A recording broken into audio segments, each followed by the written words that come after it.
Welcome to Learning Node.js, a video course by Pact Publishing, authored by Sai Khan. I'm Greg Arnold, and I'm the voiceover artist for this course. Sai Khan got his master's degree from the University of Technology, Sydney. Having been working in the IT industry for more than 20 years, he specializes in system integration, project management, and application architectural design. He also has a bunch of professional certifications, such as PMP, PMI Agile Certified Practitioner, CISSP, and so on. He has been associated with Pact Publishing for a few years. Previously, his focus was on Cassandra, but in this course, he has shifted his gears to Node.js. You should be aware of the trend that JavaScript and Node.js are getting popular, and the number of people using them is ever increasing. Node.js leverages the unique features of JavaScript, originally for client-side development, such that we can also use JavaScript in server-side development. Therefore, we can use a single programming language to build full-stack scalable web applications. The purpose of this course is to enable you to create scalable and responsive web apps using Node.js. It's ideal for those of you who are familiar with JavaScript for client-side development and have knowledge of HTML, CSS, and jQuery. We'll start from scratch to learn Node.js through step-by-step, bite-sized, hands-on tasks over the course. We'll be introduced to the basics of Node.js and a very popular web framework. Then, we'll learn and master callback functions and the high-performance secret of Node.js, the asynchronous programming model. After that, we'll start to build a full-blown web app. We'll need to design and develop RESTful APIs, work with both traditional relational database and the new NoSQL database. Finally, we'll polish the app to be ready for a clustering production environment. Here's the example application that we're going to build. A responsive web app for managing the contact details of our friends. It'll provide progressive keyword search function. It'll also allow us add new contact person details, edit an existing contact, and even remove a contact. The web app will be fully responsive. For example, it can adapt to the iPhone 6 screen size, and of course others alike. The end goal of this course is to equip us with the necessary skills and techniques to use Node.js in real-life projects. Intrigued yet? Let's get started then. Hi, and welcome to Section 1, Introduction to Node.js. In this section, we will check out how to install Node.js on a few popular platforms, including Linux, Windows, and Mac OS. Then, we will write our first Node.js application to finish the section. Now, we move on to the first video of this section that deals with installing Node.js on Linux. The Linux distribution I'm using is Ubuntu 14.04 LTS. Of course, I will mention the steps for Red Hat as well. Don't worry. In this video, we're going to take a look at where to get the Node software package from and how to configure a Linux package manager to download the current version of Node. Then, we will perform the installation and verify if it's successful. To install Node, we need to download it from the website nodejs.org. As shown here, we have two versions for Linux, 4.4.LTS and the current version with all the latest features. Node.js now maintains two lines of releases. One is LTS, long-term support, which focuses on stability and security, especially for organizations with complex environments that find it cumbersome to continually upgrade. The other is the current release, which is built from the current active development branches. Of course, it includes all the new features. In this video, we will install the current version. We can click on the big green button to download the package, of course. However, there is another, much easier way to install Node. Click on Downloads on the top menu bar. So, here are the pre-built installers for all major platforms. Scroll to the bottom of the page. Click on Installing Node.js via Package Manager. We will install Node using the Ubuntu Package Manager. Click on Debian and Ubuntu-based Linux distributions. As we want to install version 6, we simply follow the command shown here. Select and copy the first line. Open a terminal, paste it here.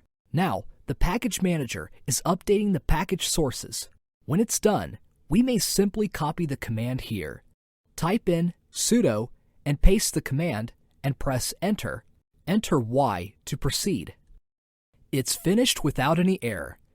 To check if Node is installed correctly, we will check the version information by typing in node-v and press enter. Node echoed version 6.3.1. So, Node is installed successfully. Node has a built-in interactive shell, pretty much like the console in a browser. Type in Node and press enter. We are now in the Node shell.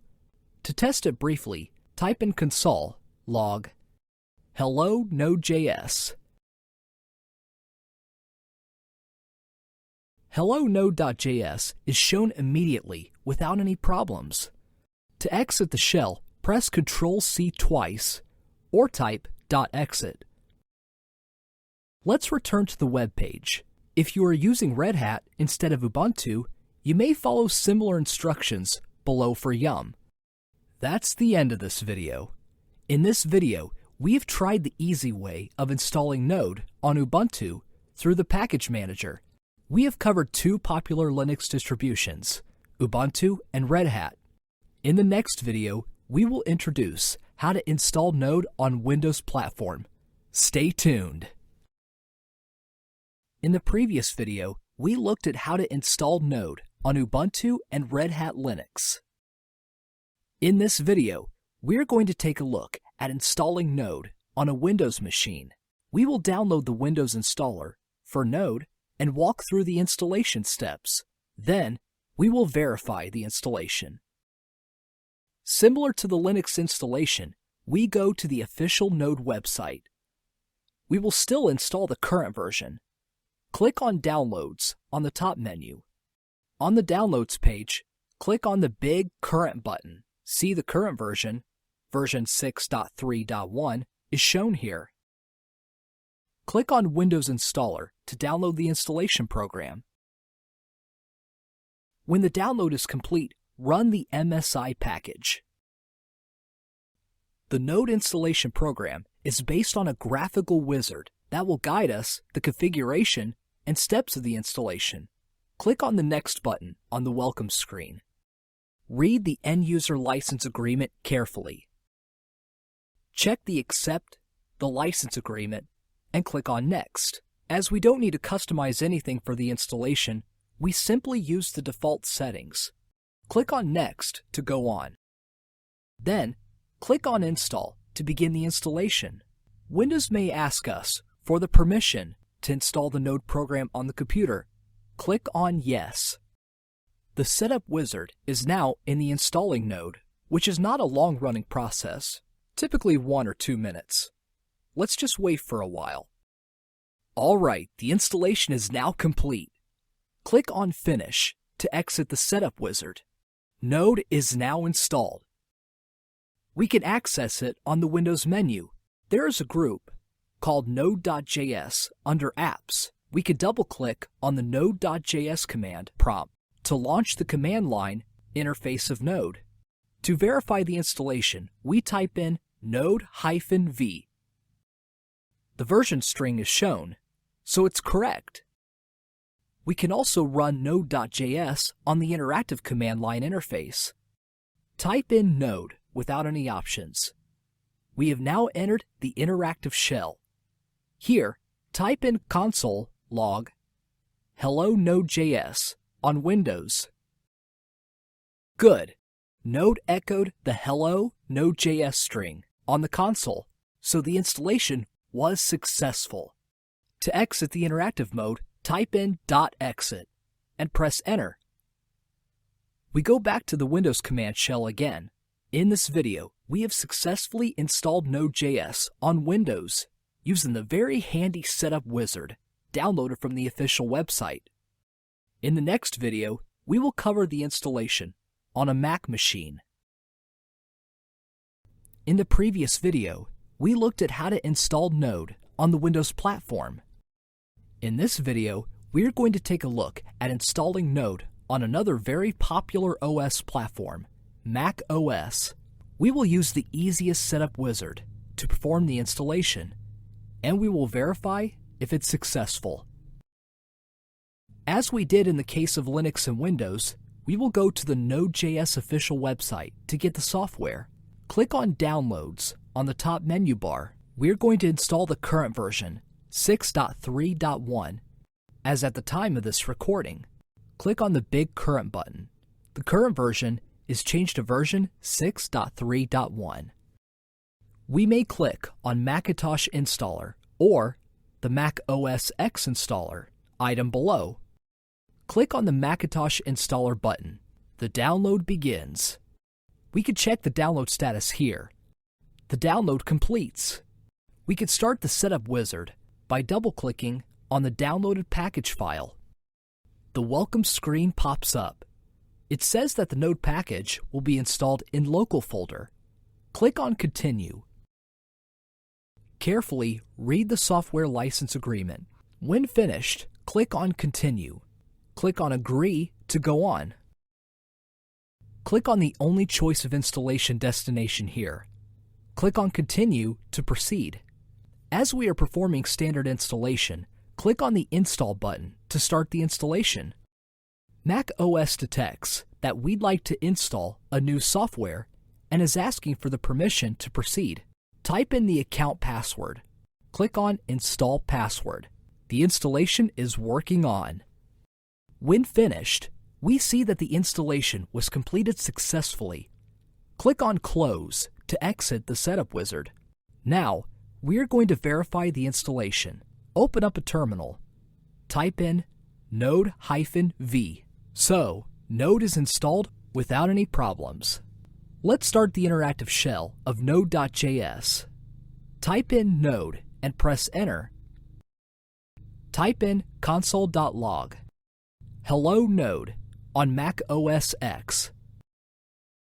The hello string is echoed by Node, so everything is just all right. Excellent! That brings us to the end of another video. In this video, we have walked through the installation steps of Node.js on Mac OS X platform. We now installed Node on our computer. In the next video, we will tap into writing our first Node application. Stay glued! Hi, in the previous videos, we looked at how to install Node on different OS platforms. In this video, we are going to write our first Node program. First, we will create the metadata file relevant to our program. Then, we will write a web server from a beginner's perspective. Last but not least, we will test run the program. In this course, we will use Ubuntu as our development environment. Open up a terminal. Let's create a folder called 1.5 as our project directory. Go into it. Although it's not always necessary, it's a good practice to start a Node project by defining the project metadata file, package.json. Package.json is in the project root containing information about the project and the project's dependencies. In fact, package.json is mostly used by the Node Package Manager, NPM. So, we create our package.json by typing in npm in it. NPM will ask us a bunch of questions and then write the package.json file for us. Give it the name First Node App, accept the default version 1.0.0. Give the description My First Node App. As our first program is not complicated, we may simply accept the default suggestions given by npm. Answer yes to let npm create package.json. See? Package.json is created. Awesome! Let's switch to Sublime Text. Indeed, you may use whichever text editor you're comfortable with. Open the project folder. Select package.json on the left pane. Basically, it's a JSON file, as its file name suffix suggests. It contains the metadata we answered in npm init. In the script section, we may add our own test script. Since we don't have any test script at the moment, npm generates a default message saying error, no test specified. We could simply ignore it at the moment. As we go on with the course, we will add many things in it. It's very simple at the moment. Now, let's create a new file. Name it index.js in the project root directory. Node is shipped with a bunch of core modules out of the box. Here, we will be using the HTTP module to set up our own web server. So the first thing is import the HTTP module by the require method in order to create an HTTP server. Next, we create a new HTTP server instance. So, we call it HTTP server as well, by calling the create server method of the HTTP module. The create server method accepts a request response handler function as the argument. Here we are, writing an anonymous function with rec and res as the request and response parameters respectively. We may then write the business logic inside it. Here, we just want to return a plain text statement. This is my first Node app as the response, so we call the res.end method to pass it back to the client. Okay, our business logic is done. It's time to start the HTTP server by instructing it to listen on port 8080. The listen method expects a callback function as the second argument. The callback is triggered when the server is successfully listening. We just print server listening on port 8080 in the console. That's all. In just a few lines of code, we created our web server in Node. We need to test our web server now. Switch back to the terminal.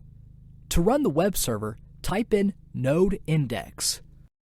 The server listening statement is shown, and hence the web server is running. Open a browser and type in localhost 8080. This is my first Node app is shown on the web page. Simple enough, our first Node app was born.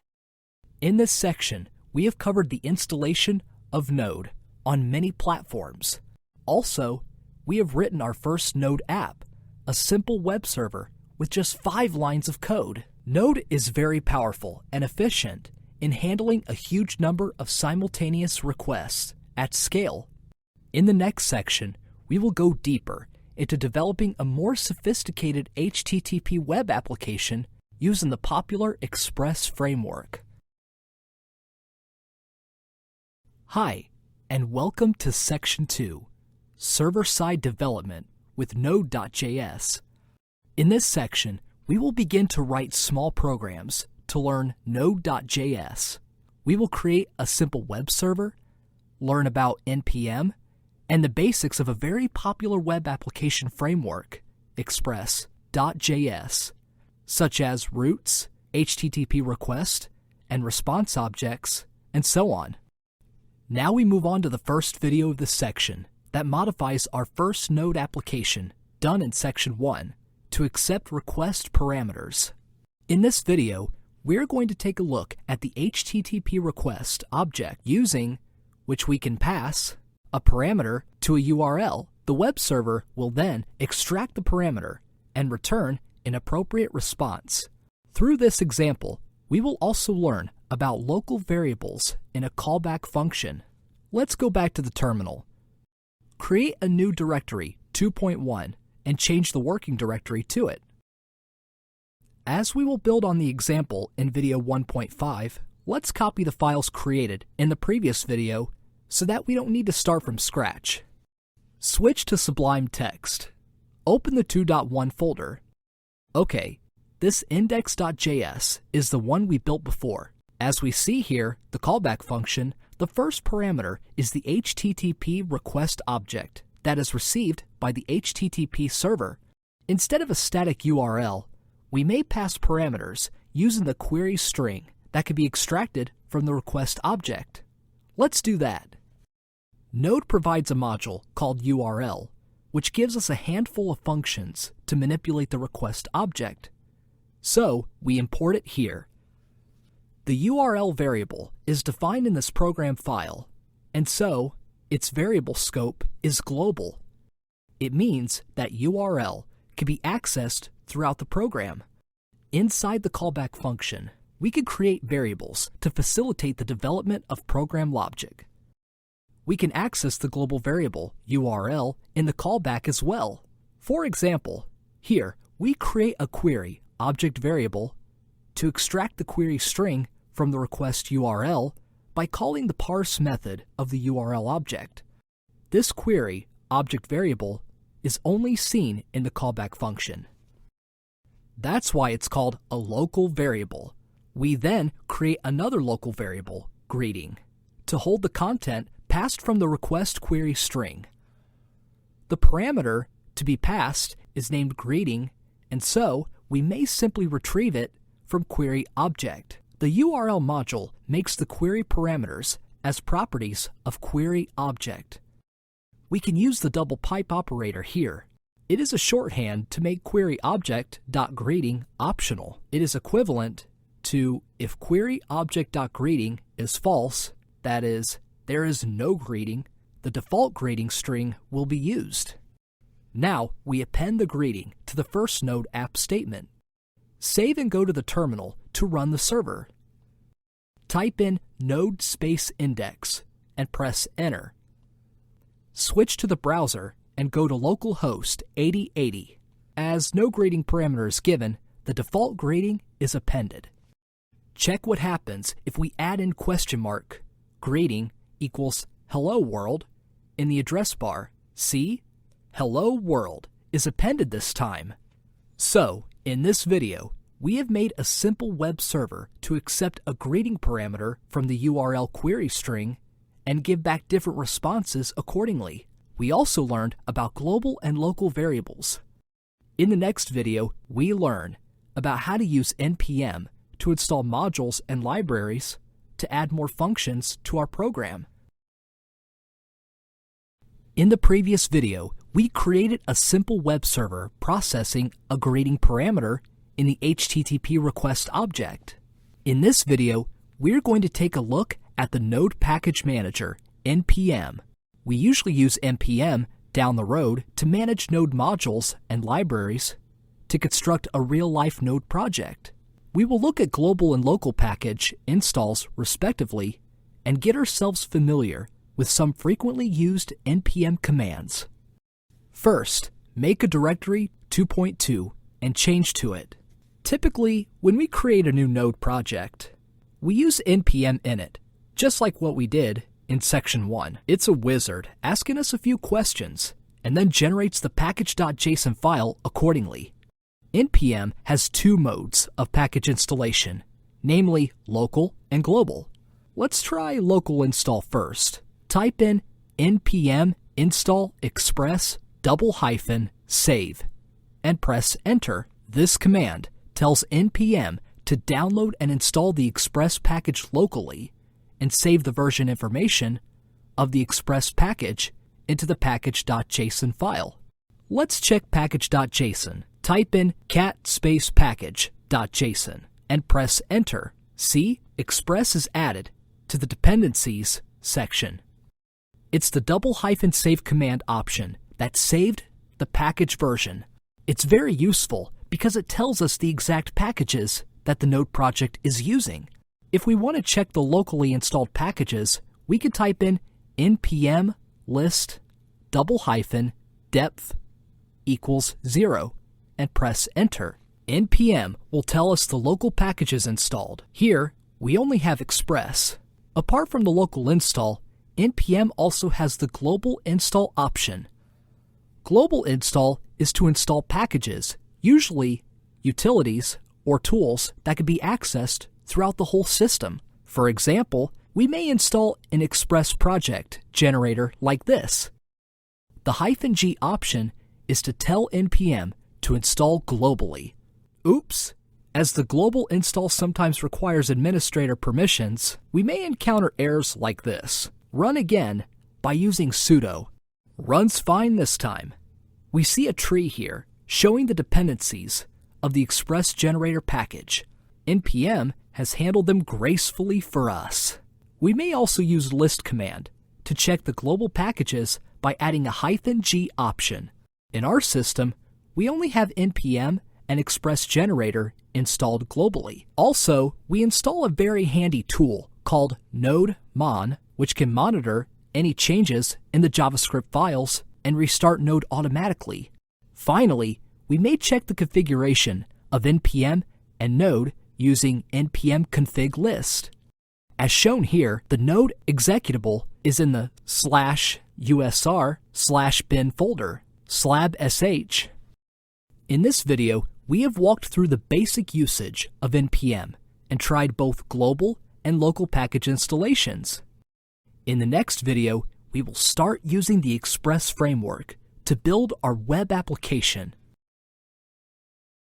In the previous video, we learned how to use NPM to install Node packages. In this video, we're going to start using the Express framework to build our web application and install some frequently used packages for a Node project. Then, we will rewrite the simple web server with Express. First, create a new 2.3 directory and change to it. Run npm in it to generate package.json. Then, install Express, body parser, cookie parser, and Morgan in a single-line npm command. Morgan is a web server log package that can display the traffic of the web server, including incoming requests and outgoing responses. Double-check package.json if everything is all right. Change to Sublime and open the 2.3 folder. Create a new JavaScript file in the project root called index.js. Now, let's write some code. Since we are going to build a web server using Express, the first thing to do is import the Express package and create an instance of it. Then we use its get method to handle a request to the root URL and program our logic in the callback function. We will return the "this is my second Node app" statement through the send method of the response object. It's pretty much the same as our first Node app. We should be familiar with it. Finally, we let the Express instance listen to port 8080 and display server listening on port 8080 in the console. This basically is a complete Express app. We will use nodemon to run the program. Type in nodemon space index and press enter. Every time we changed the JavaScript files of a Node project, nodemon will automatically restart the application, switch to the browser, and go to localhost 8080. Great! Our Express app is running successfully. We can use the same technique to handle the query string of the request object. We still use the URL module. The greeting parameter is extracted the same way as before. Append the greeting to the second node app string. Go back to the browser and refresh the root URL. The default greeting is appended as shown. Note that we haven't restarted Node and the modified program still runs. It's silently done by nodemon. We don't need to restart Node over and over. Let's pass a hello world greeting in the URL. Hello world is appended. Amazing, isn't it? In this video, we have built a very simple Express web application. In the next video, we will continue to look at Express's roots and actions. In the previous video, we looked at how to make use of Express to build a simple web server. In this video, we're going to learn about some important components of Express, routes, and actions, and we will see how to handle the request parameters in the Express way. Create a 2.4 folder and change to it. Copy index.js and package.json from the 2.3 folder. We haven't copied the node packages in the 2.3 folder. Indeed, we can use npm to install the project dependencies as described in package.json. Type in npm space install and press enter. When the installation is complete, the node modules are downloaded and installed in the node_modules folder. Switch to Sublime Text and open the 2.4 folder. Open index.js. Actually, we could change our get action handler to respond to a different URL. For example, let's change the URL to /greet. So, the greeting is no longer available in the root URL.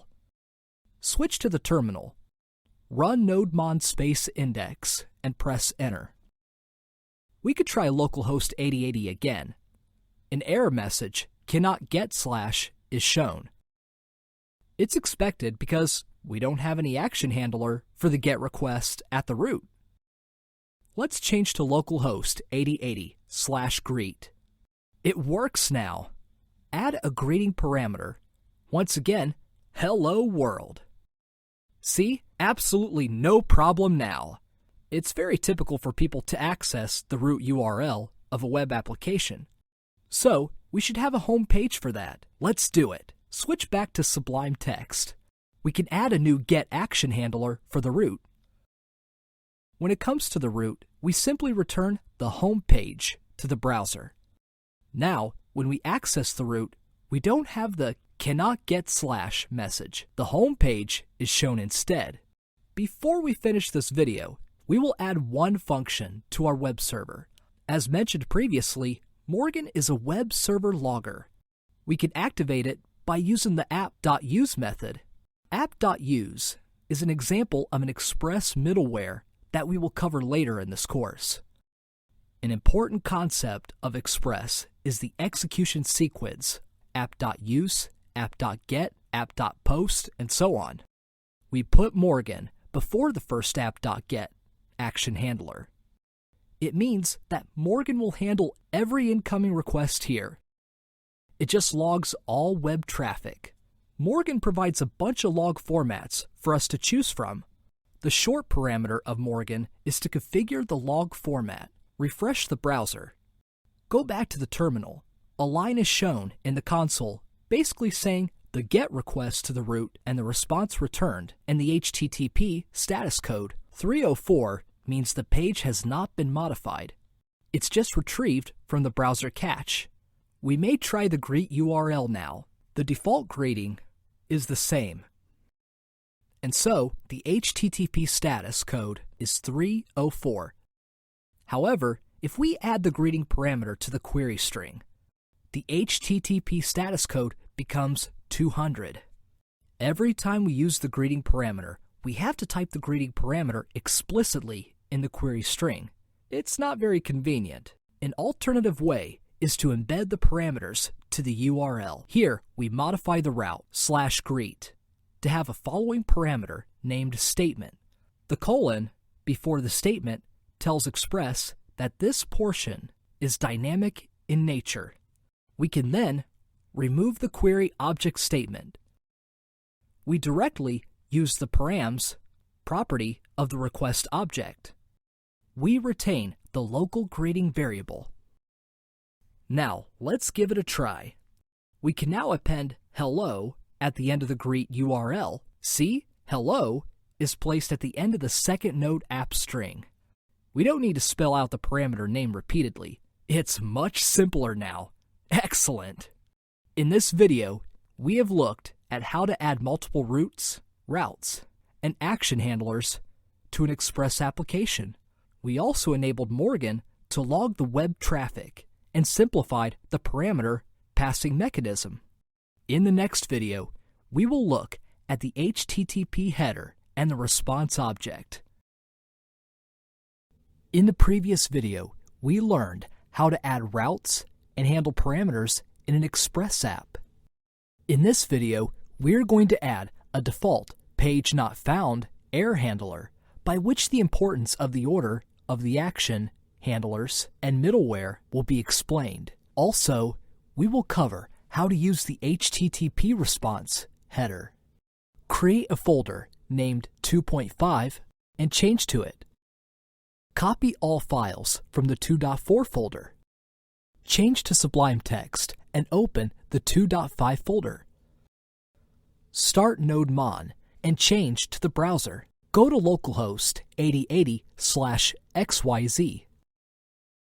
As we don't have an action handler for that URL, the cannot get /XYZ message comes on. If we open the developer tool of the browser, go to the console tab. It says failed to load resource. The server responded with a status of 404 not found. The default 404 error response is not very user-friendly. Let's make a custom error page. Go back to index.js. Right above the app.listen method, we add an app.use method to handle the page not found error. Inside the callback function, we may set the HTTP status code to 404 by calling the status method and then send the page not found. Try another message. Here, we will spend a little bit of time to explain the difference between app.get and app.use.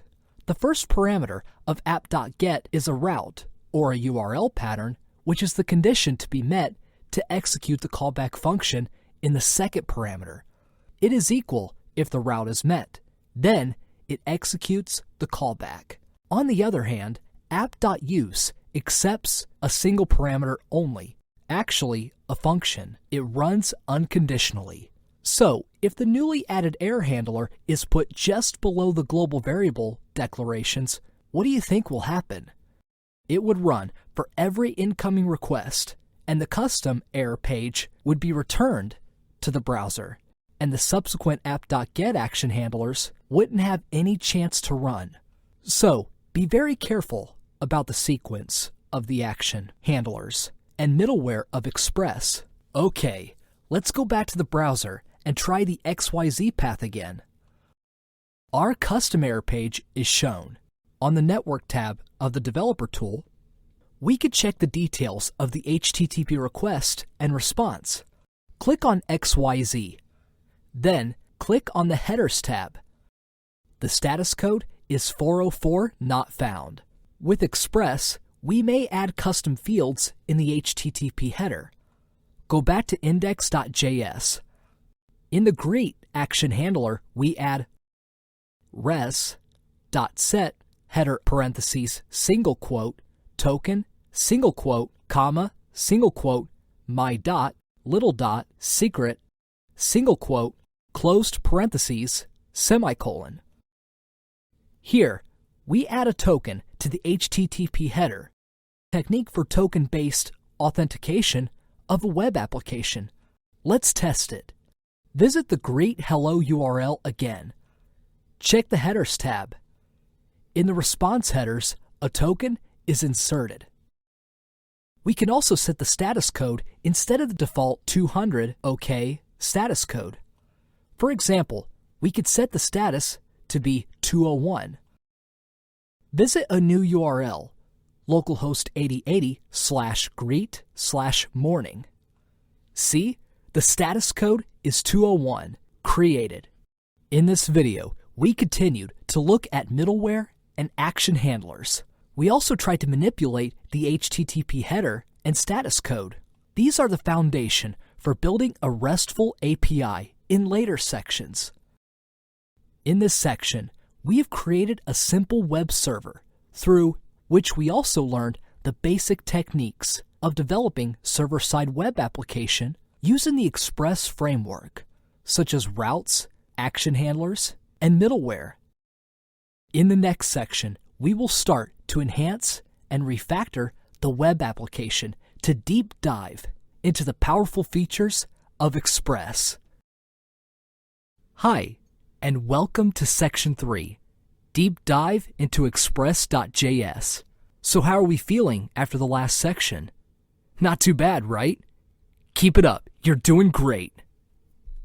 In this section, we will continue to learn about Express.js, particularly the use of its middleware, router, and template engine. For template engine, we will touch on two popular ones, namely Pug, previously known as Jade and EJS. We will then learn about how to make our web pages responsive to different screen dimensions by using the Bootstrap framework. Last but not least, we will build a web form and see how we handle the parameters passed by the post method. Now we move on to the first video of this section that deals with Express middleware. In this video, we are going to take a look at why Express is so powerful. The reason is its flexibility and a bunch of middleware that we may choose to achieve almost anything we want to do for a web application. We will highlight how we structure the Node project and serve not only dynamic web content, but also static web assets. For example, a static HTML page. First, let's create a new folder called 3.1 for this video. Then, run npm init to make a new Node project. Then, we install the Express framework. Then, change to Sublime Text and open the 3.1 project folder. Create a new file called index.js. We can then start writing the skeleton code for an Express web application, assuming that we will have two groups of users to access the application, namely member and admin. So, we have two get method handlers for the path /API/member and the /API/admin path, respectively. Lastly, make the application listen to port 8080. Simple enough, right? Let's add a few more URLs for the members. Copy the get method, paste and change the path to /API/member/profile. Also, change the message to member profile page. Add one more get method, say for change password. So we can imagine that if we continue to add on functions for members, there will be so many get methods. Obviously, this repetitive approach is difficult to maintain. Express provides a router middleware that is much more structured. We could create a router for the member functions and assign it to the variable member API like this. Then we simply change this app to member API. We also make one router for the admin functions. At present, we only get one admin function, but it's good practice to apply this router pattern for future flexibility. Now we've grouped the member and admin functions to their corresponding router. We can then link them to Express. Right above the app.listen method, add an app.use method to hook up the member API router to the path /API/member. Similarly, repeat this for the admin API router. Then, we need to remove the repetitive path /API/member. Do the same for the profile and change password methods. Also, remove /API/admin in the admin get method. Okay, all done. We may run the app to have a look. Go to the terminal, type in node-mon-index and press enter. Go to the browser. Try localhost 8080/API/member. Aha! It's the member page. How about API admin? So far, so good. Test the remaining member functions. Profile. Change password. All good. Now, we can use routers to map requests to the method handlers in a cleaner fashion. A typical web application usually has some static contents, such as static HTML pages, images, CSS, so on and so forth. With Express, we can serve those static assets as well. For our app, let's create a new folder called public. Make a simple HTML page, 1.html. We may then configure Express to look for any static resources in the public folder by the use method. To indicate the folder containing static resources, we use the static method of Express. We may think of the static method as a router for static resources. In our case, it's public. Switch to Chrome and try 1.html. See, our web app can serve static HTML page now. Typically, we create subfolders in public to hold different types of assets. For example, CSS for CSS files, JS for JavaScripts, images for PNGs, JPEGs, and so on. Last but not least, the path we provided to the static function is relative to the directory from where we launched the Node process. If we run the Express app from another directory, it's safer to use the absolute path of the directory that we want to serve. So we modify the path to _dir name + /public. In this video, we have learned about Express Router and how to serve static files. In the next video, we will look at an Express template engine called Jade. In the previous video, we looked at the Express middleware and how to serve static files. In this video, we're going to take a look at what Jade is about, its functions and features, and how to configure Express to use it to render HTML pages. First, make a directory for this video called 3.2. Copy all the files from the last video to here. Switch to Sublime Text and open the 3.2 project folder. Open package.json and change the name to 3.2. Let's turn to the browser and have a look at Jade's official website. Jade is a very popular web template engine for Node. The home page here shows us, in parallel, an HTML page and a Jade template page. The main characteristic of Jade is the use of indentation to remove the need of the end tags in HTML. Moreover, Jade's version looks much cleaner. That's why more and more developers are using Jade instead of HTML. We can use Jade in our web app by installing it. Change to the terminal. Type in npm install jade --save. Let's also create a folder, Views, to hold all the Jade templates to be used. We may now configure Express to use Jade. First, use app.set to tell Express where the Jade templates are. Then, we set the view engine to Jade. With these two statements, we enable Jade in our app.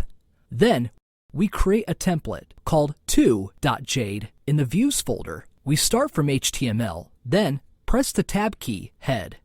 Press the Tab key, Title =space title. We want to pass the title from the web app to this template. Then, Shift-Tab, Body. Tab again, h1 = message.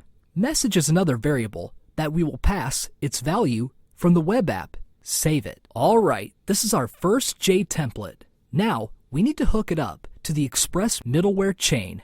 We set it as our home page. Interestingly, we don't use the send method here. To use a template, we use render instead. The first parameter is the name of the template. The second parameter is an object of the values to be passed to the template. Remember the title and message variables? That's it. We can test it now. Change to the terminal. Run node-mon index. Then go back to the browser. Visit localhost 8080. Wow! Page 2 by Jade is shown. So Jade is up and running with our app. Jade indeed can do more complicated things. We may define a div here and set its CSS class and ID respectively like that. Also, we can write JavaScript code in a Jade template. Let's define an unordered list. Then, we indent the next line and begin it with a hyphen, which tells Jade that the following is a JavaScript code block. Here, we write a for loop to show 5 items. Mark the close of the code block with another hyphen at the final line. Notice that we've mixed JavaScript into the Jade language. Now test drive the page again. Refresh the browser. See? 5 items are listed out. Indeed, Jade has more powerful features. We may go to its reference section to have a look. For example, mix-ins. It allows us to create reusable blocks of Jade. Be sure to walk around and read this section. In this video, we have used Jade to integrate into an Express app. We also learned about its basic usage. Even though the template is not sophisticated. In the next video, we will look at another template engine, EJS. In the previous video, we looked at the Jade template engine and did a sample page with it. In this video, we're going to take a look at another popular template engine for Express, known as EJS, Embedded JavaScript.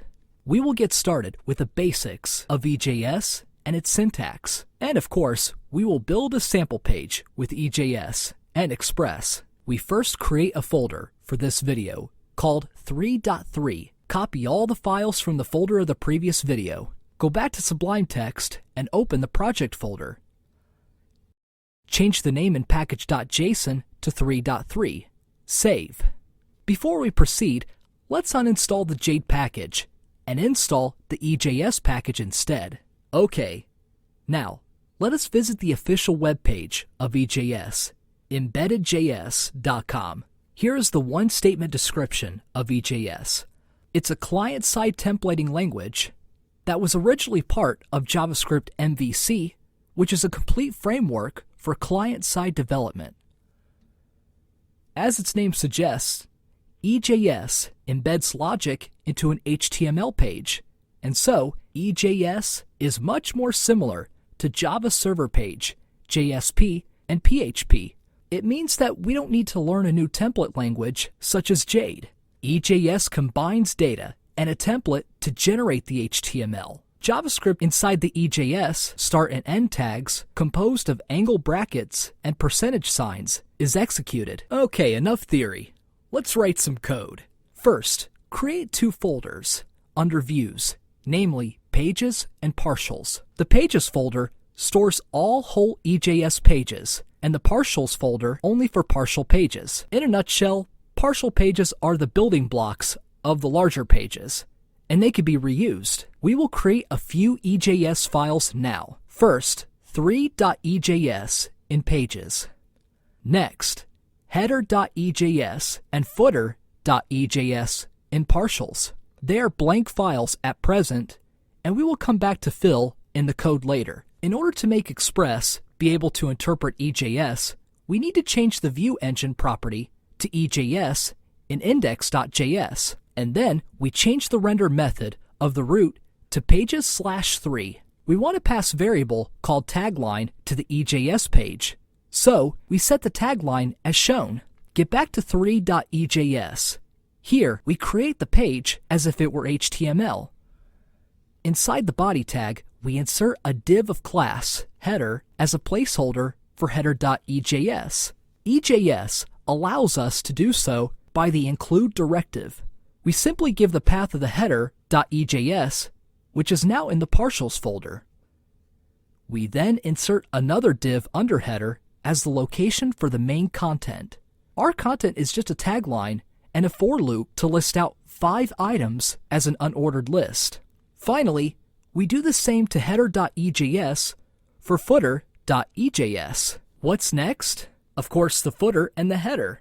Open footer.ejs. We simply create a div containing a header3 tag saying footer.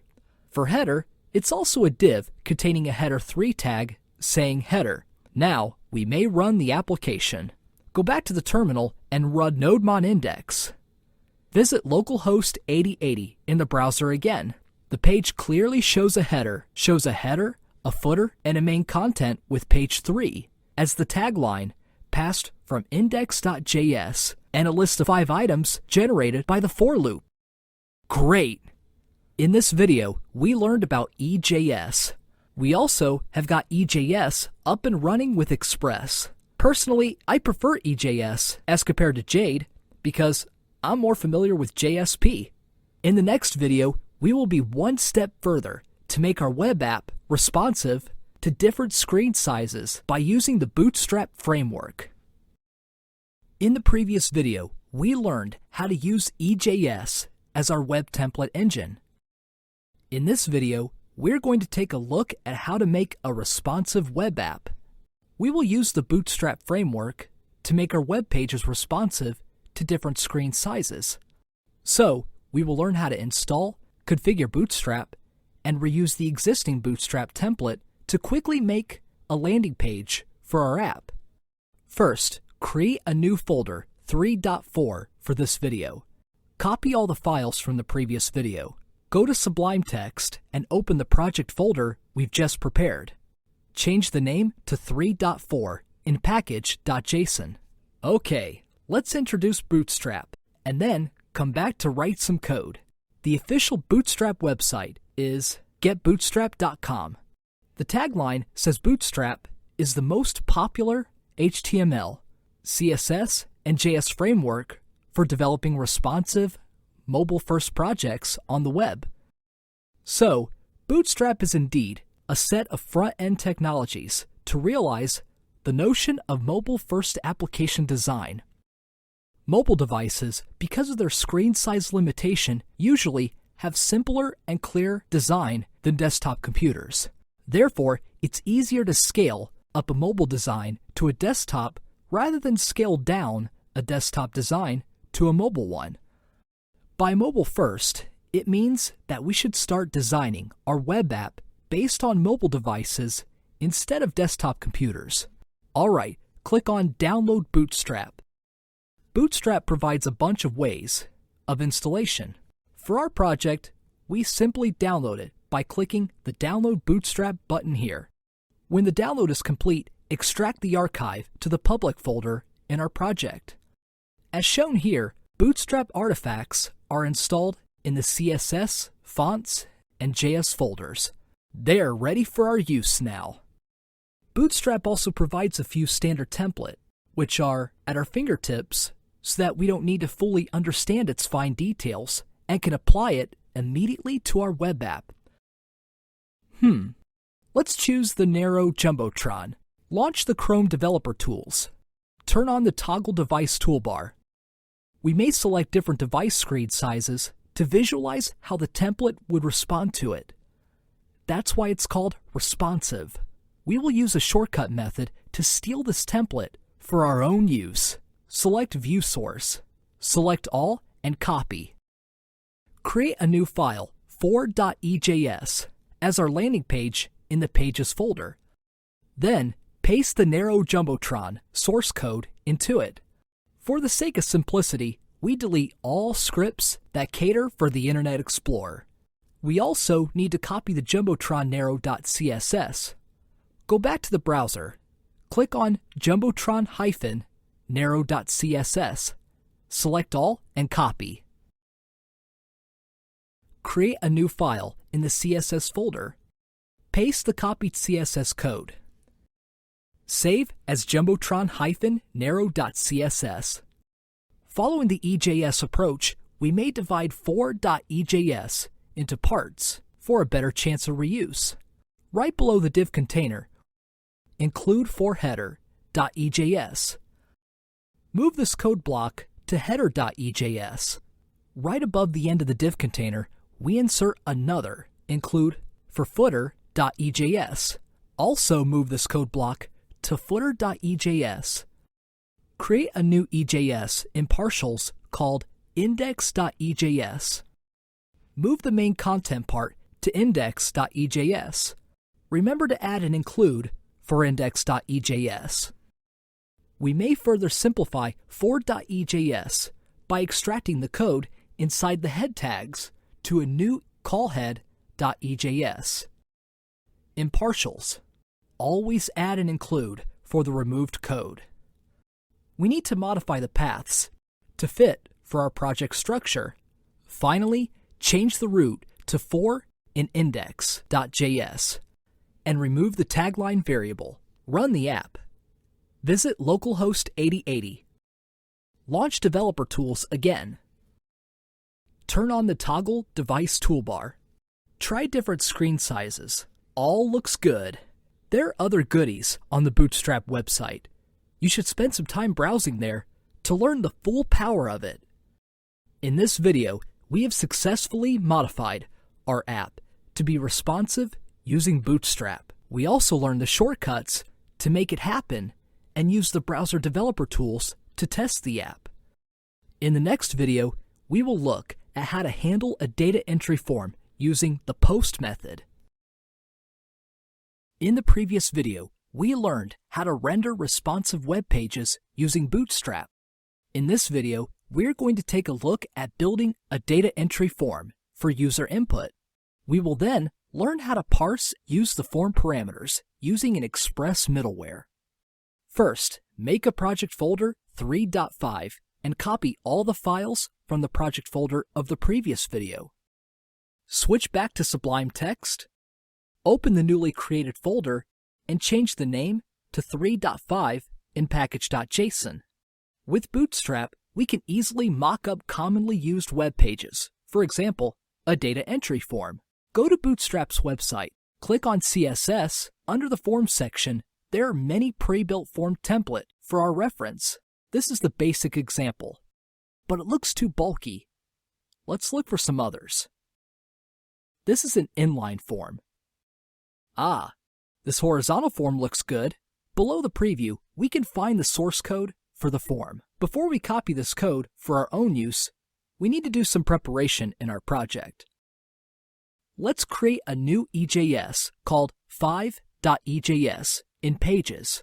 It's the container page for our data entry form.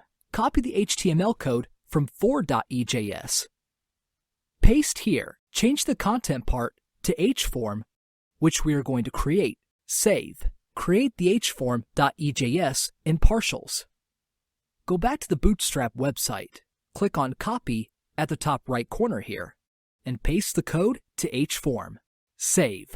The next thing to do is to hook up 5.ejs in index.js. We add a new path, basic form, for 5.ejs. All right, we now have a login form for our application. Run the app. Visit localhost 8080/basic form. See what a beautiful login form we have for our app? But this is just the first half. That's the front end part. We also need to code the back end to process the form parameters submitted. In order to extract the parameters submitted by a post request, obviously, we need to add a post method handler in index.js to handle it. So, for a data entry form, we need a get handler to render the form and a post handler to process the form submission. We can then add in our business logic in the callback function of the post method handler. Before we talk about parameters in a post request, let's revise two other parameter passing methods we learned in previous sections. What are they? They are parameters in a query string and parameters in the URL path. Parameters passed in a post request is the third one, but parameters can be posted to us in a bunch of different ways and formats. That's exactly a very handy middleware called Body Parser, which could do the heavy lifting. Body Parser can parse the parameters in the body of a post request, be it in raw format, a JSON, or plain text. But one caveat here is Body Parser doesn't handle multi-part bodies, such as a file upload, because of their complex and typically large nature. For the time being, we don't sidetrack to multi-part bodies. Let's just keep focusing on name value kind of parameters. We can install Body Parser by npm stop nodemon, install Body Parser, restart nodemon again. Now we can use Body Parser in our Express app. Add a require statement to import and instantiate a Body Parser. Then we use its URL encoded method to configure Body Parser to return the parsed parameters in simple key-value pairs. We also let Body Parser handle parameters passed in a JSON by calling the JSON method. Now with the help of Body Parser, the parameters submitted by a post request can be retrieved by the body attribute of the request object. For testing purposes, we don't do something complicated. We just want to output the email and password in our console. Also, we want to return login successful message back to the browser. One last thing to do is to add name attributes to the input controls in hform.ejs. Add the name to the email input control. Add the name to the password input control. Finally, add the form method to post. All done. Now go back to the browser. Go to localhost 8080/basic form. Type in the email address, say a@a.com. Type in a password, say 123456. Click on Sign In. See? Login successful is shown. That's good. Let's also check the console log. We see the email and password we entered. So, we could build a simple data entry form with Bootstrap and Express now. In this section, we covered some advanced features of Express. For example, the middleware pattern, how to serve static files, 2 popular web template engines, how to make a responsive web app with Bootstrap, and adding interactivity for user input. We should be able to build a simple interactive Express web application now. In the next section, we will jump out of Express for a while to tap into a very important topic in Node programming, asynchronous programming.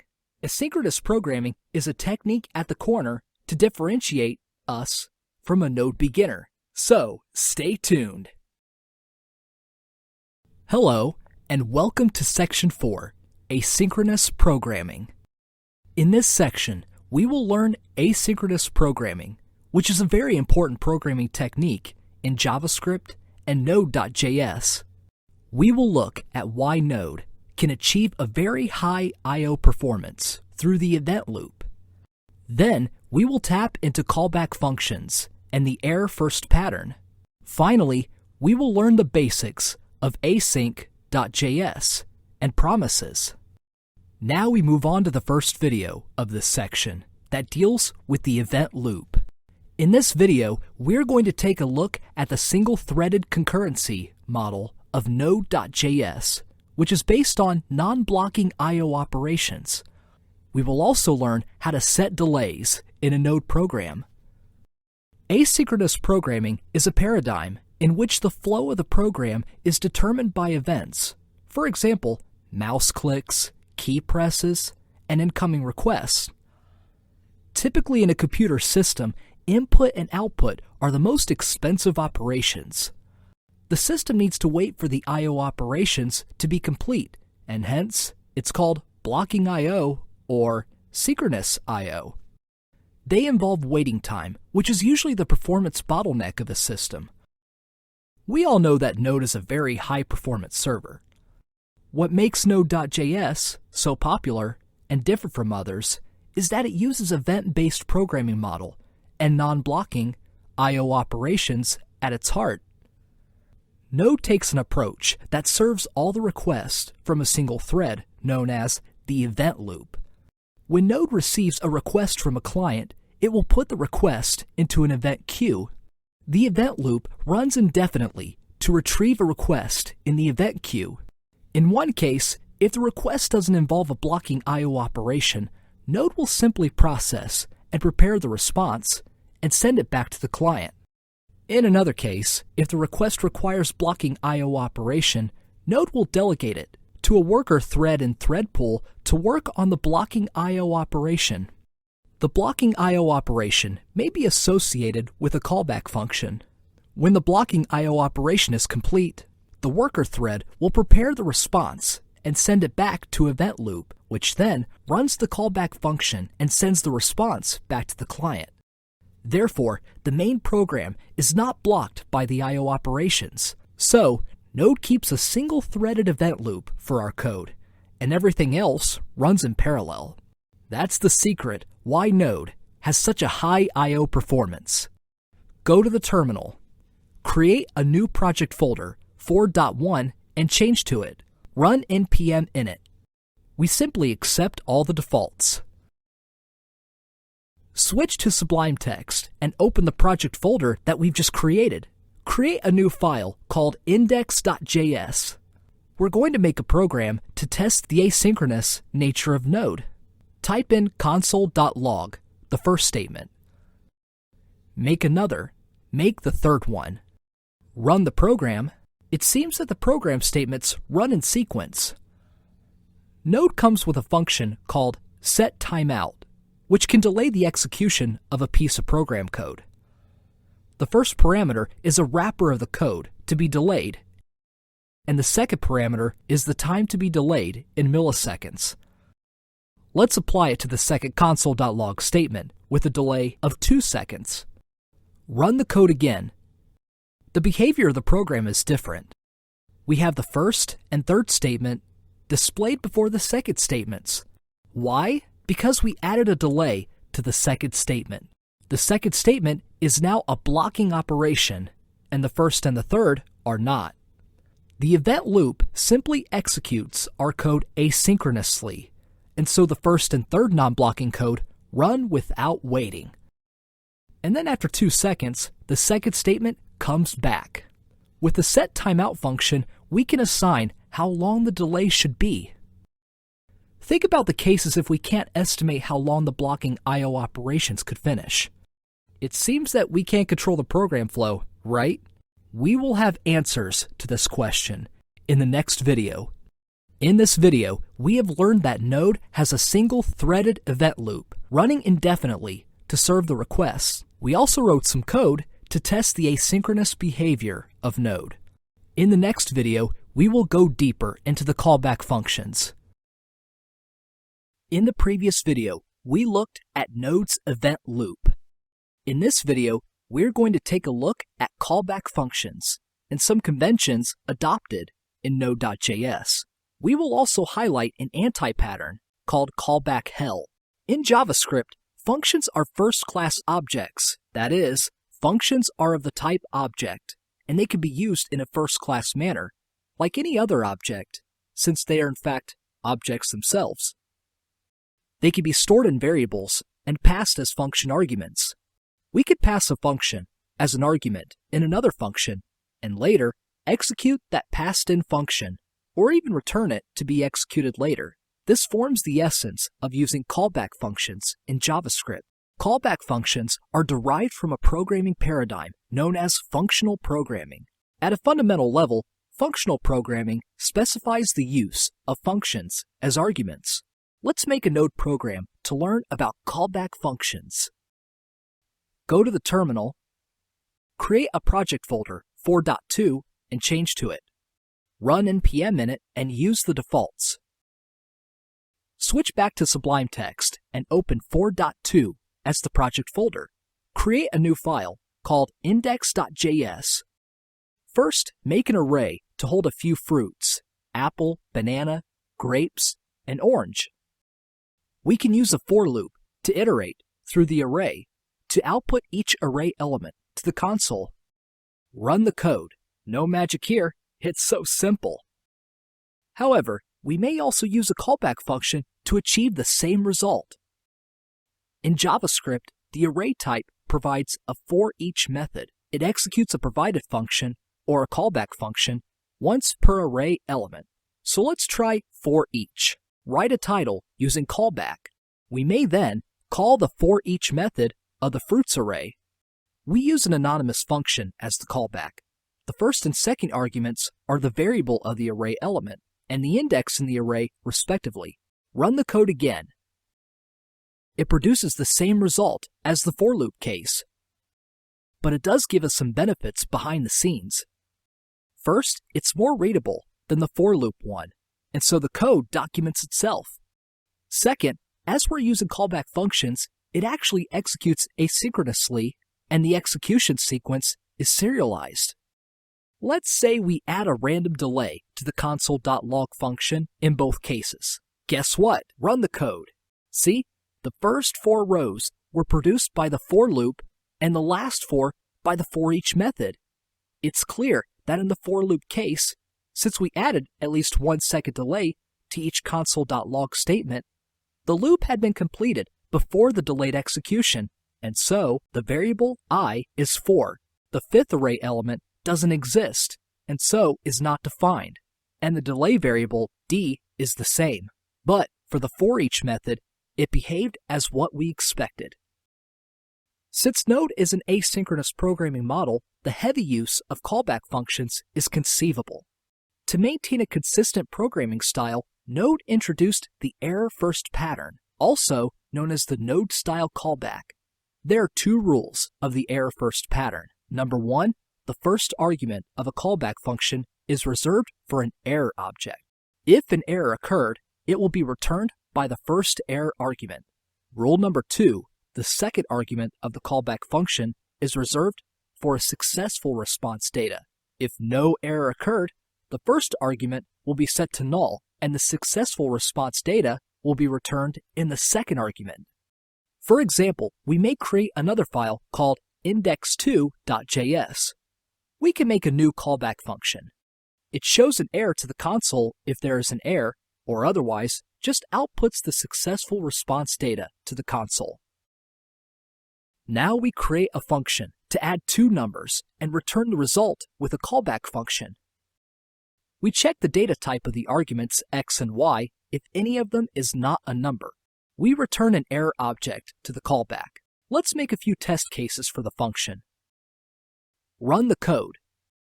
See, this is the way we follow the error first pattern to do our callback functions.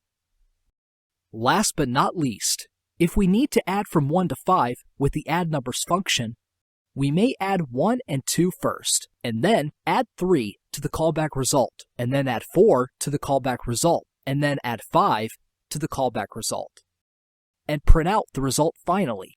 If we continue to add numbers, it's easy to imagine how nested the code will be.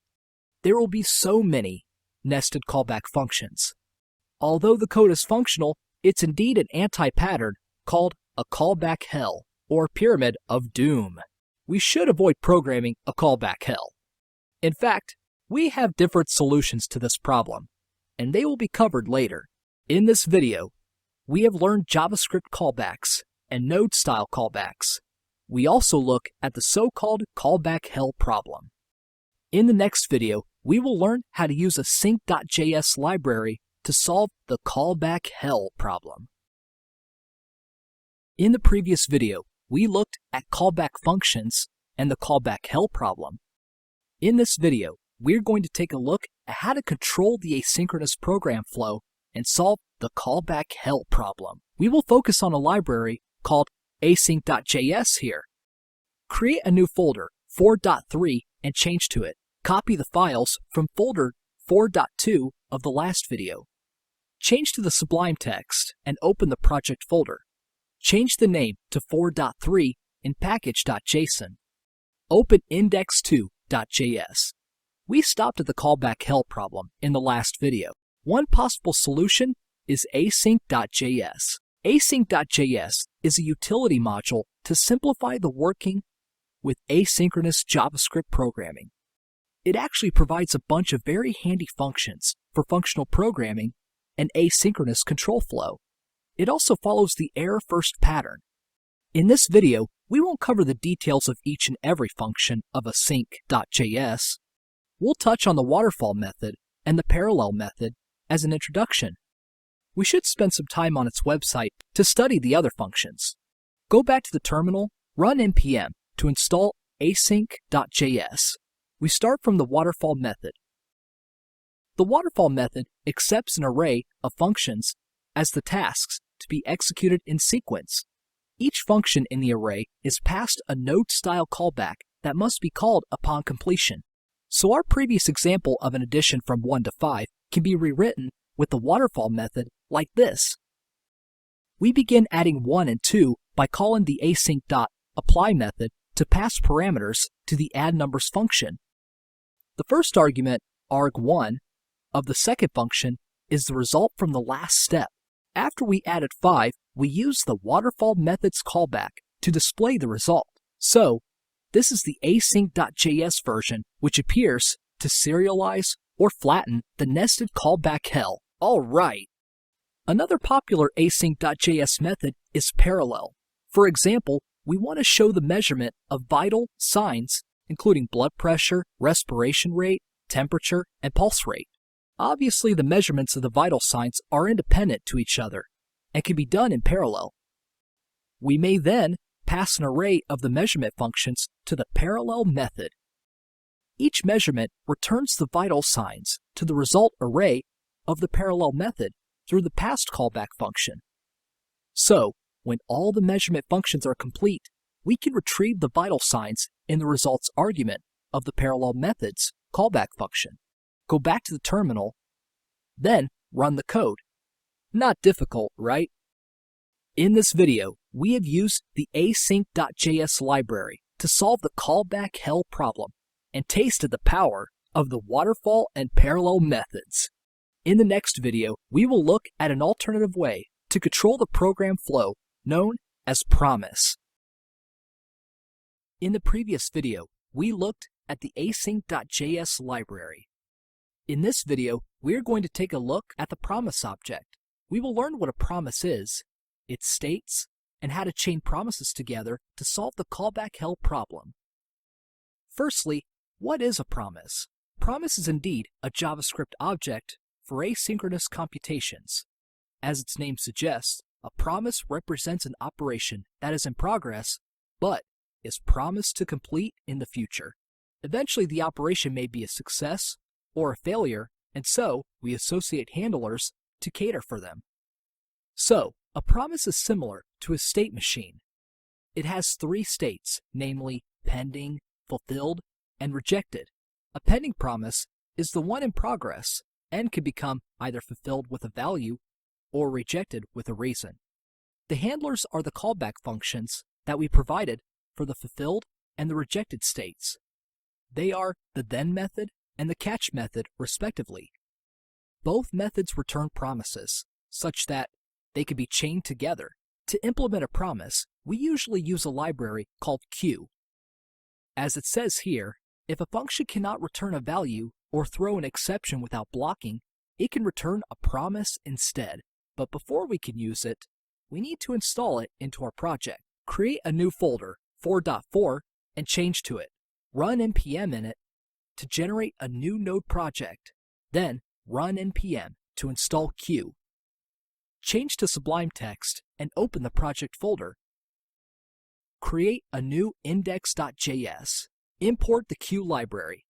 Let's create a new function variable named addNumbersPromise. The first thing to do is create a deferred object to convert a callback-based function to a promise-based one. We then invoke the callback-based version of addNumbers. If there is any error, we invoke the reject method of the deferred object to return the error. Otherwise, we call the resolve method to return the data. Lastly, we return the deferred promise. We also copy the addNumbers function from the previous video. We can now use addNumbersPromise to add 1 and 2. If there is no error, the then method will be called. Here, we just print out the result to the console. If an error occurred, the catch method will be invoked, and the error will be printed out to the console. Okay, run the code. Everything all right. Then, we may chain the addNumbersPromise function with the then method to add up 1 to 5. So, we can use promise to flatten the callback hell. Run the code again. Okay, to verify the catch method, we may change one of the parameters to a string to trigger the error. Let's change 4 here to a string 4.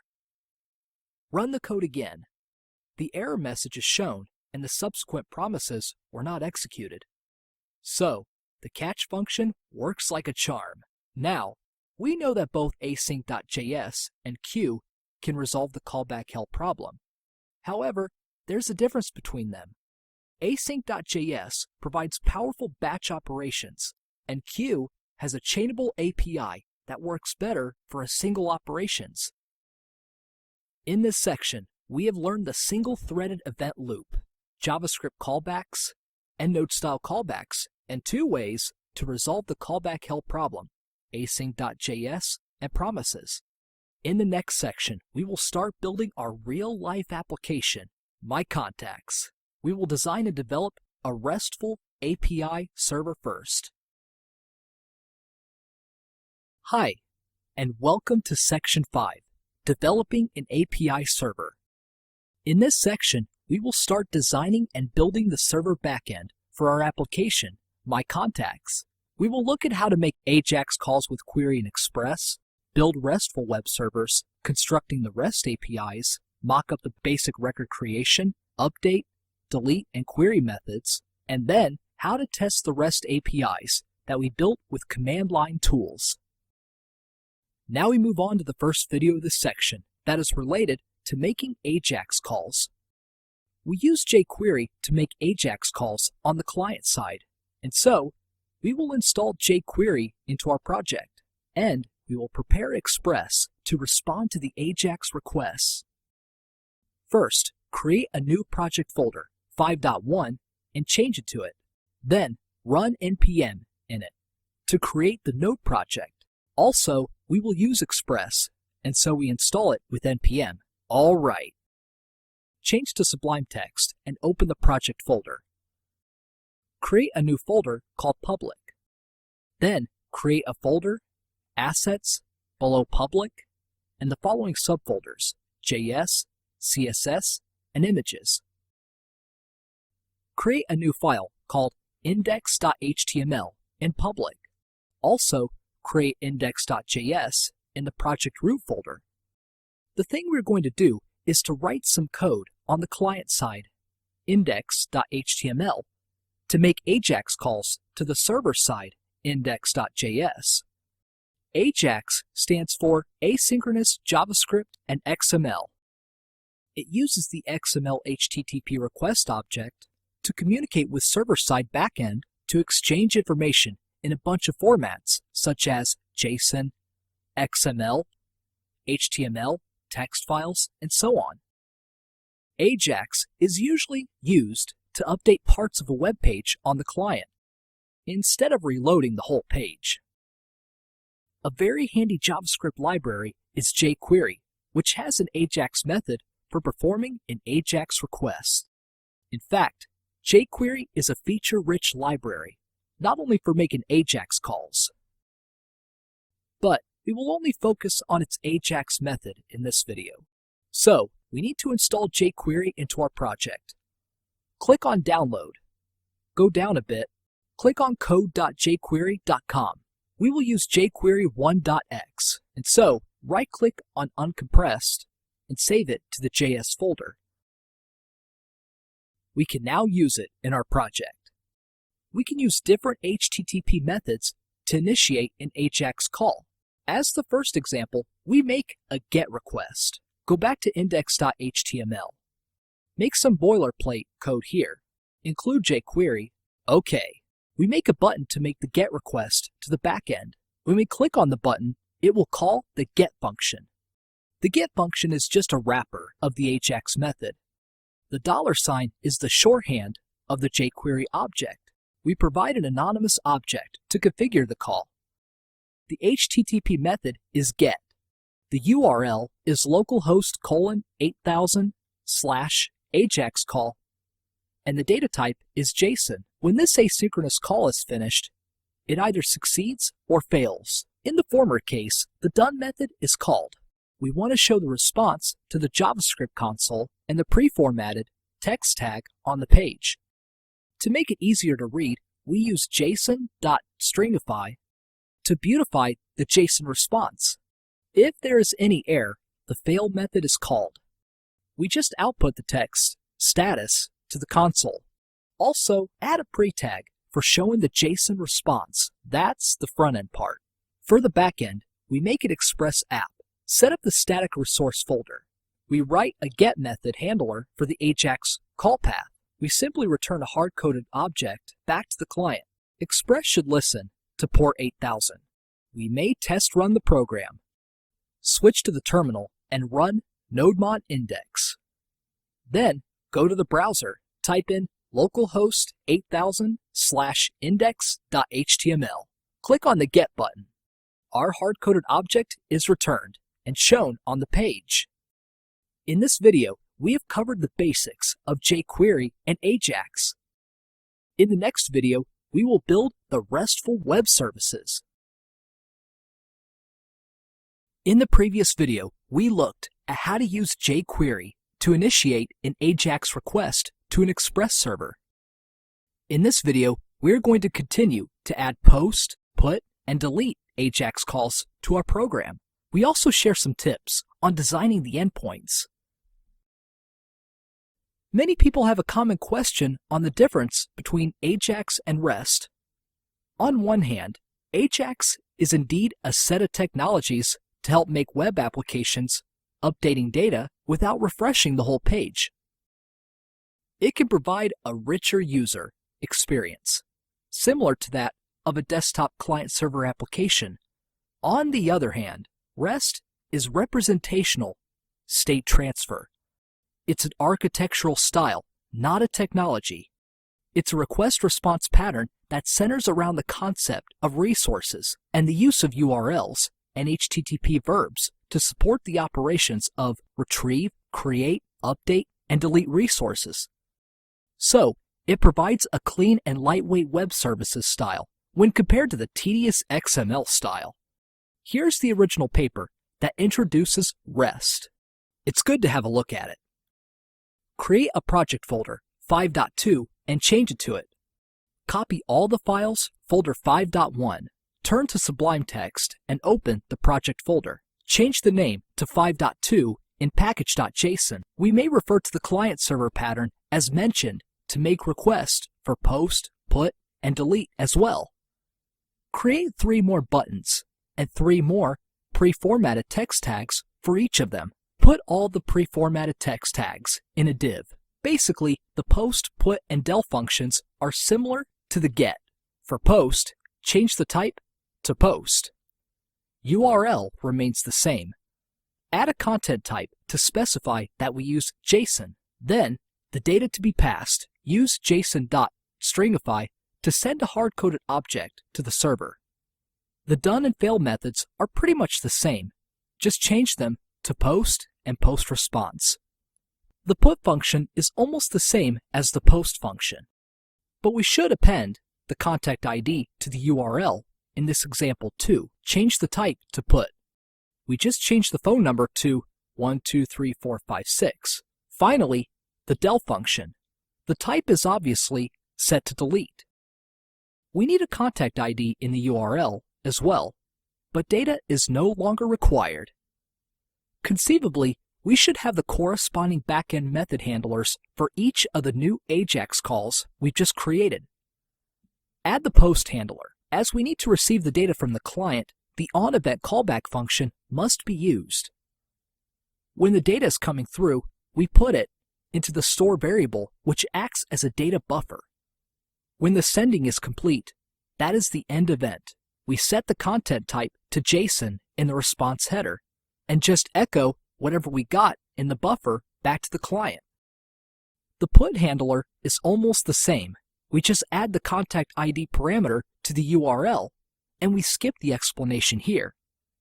Also, the delete handler is very similar to the get handler. We just add the contact ID parameter and send back record deleted message as a JSON object. Okay, time to test. Go back to the terminal and run nodemon index/index.html. Click on each of the buttons in sequence. Aha! Everything works great.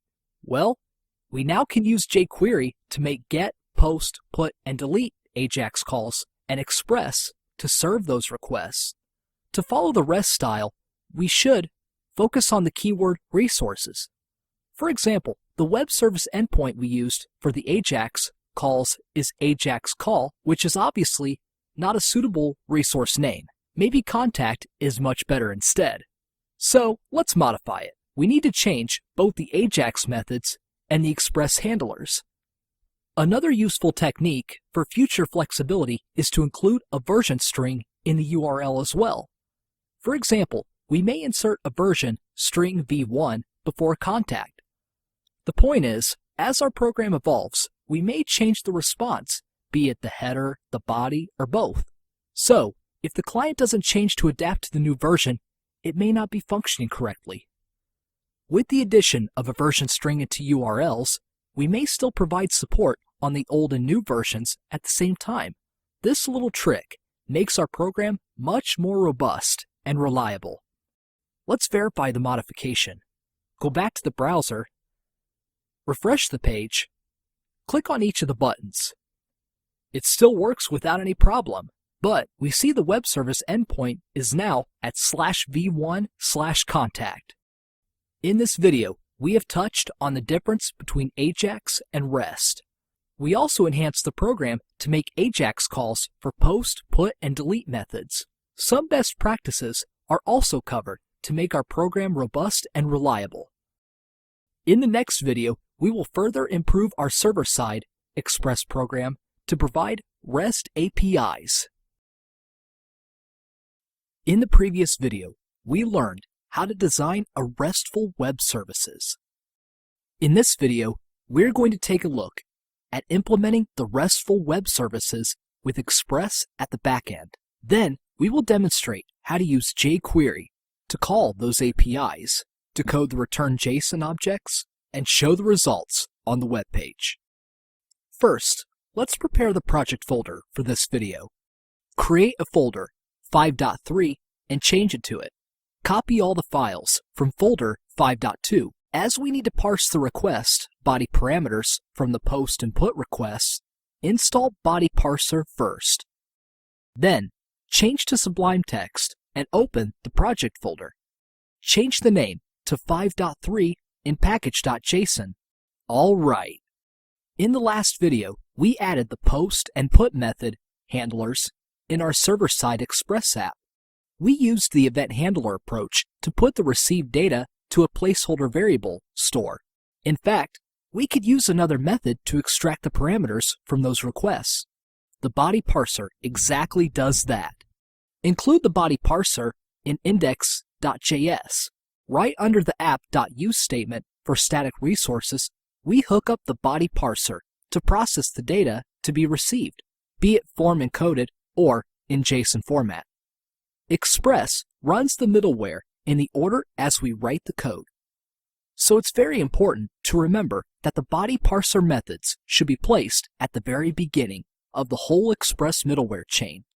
If we have a request method handler put in front of those of the body parser, we won't be able to access the parameters in the request.body object, and so we'll get errors. Then, we may delete the code in the app.post method and just return the received data back to the client, pretty much like what we did in the past. For app.put, we do the same change. Apart from that, we also want to add one app.get method for retrieving a contact record based on the contact ID. We still use hard-coded data for the time being. We will come back to make it dynamic in the next video. Body parser does not just reduce the number of lines of code, but also nicely place the extracted parameters to the request.body object, such that we can access them directly. Okay, that's all for the server side. Now, let's turn to the client side. In addition to the raw JSON responses, we want to display the JSON data on the web page, which is more user-friendly. So, we may make a simple table to show the data fields such as first name, last name, email, and phone. We give each of the data fields an ID for jQuery to access, namely data contact ID, data first name, data last name, data email, and data phone, respectively. Then, we modify the done methods to put the data into the corresponding data field. With JavaScript and jQuery, it's very easy to extract the data fields because JSON is a native JavaScript object, and so it's a no-brainer. We give the ID of the tag to $ parentheses and put the data onto the inner HTML. Also, we put in the contact ID in the URL, let's say 2, to test our new getRequest method handler. For the post and put functions, they're pretty straightforward. Just do the same rendering logic. Okay, we may test the application now. Go to the terminal and run nodemon index. Switch to the browser, refresh, click on the Get button. The hard-coded JSON is returned, and the data is shown in the bottom table. Good. Then try the Post button. It looks good too. Then the Put button. No problem at all. Lastly, the Delete button. Okay as well. In this video, we have seen the basic interaction between the browser client and the backend server using jQuery and Express. So far, we completed the skeleton code for the Ajax client-server interactions. In the next video, we will build a fake data model to simulate the create, read, update, delete operations on a database. In the previous video, we finished the basic end-to-end Ajax client/server program logic.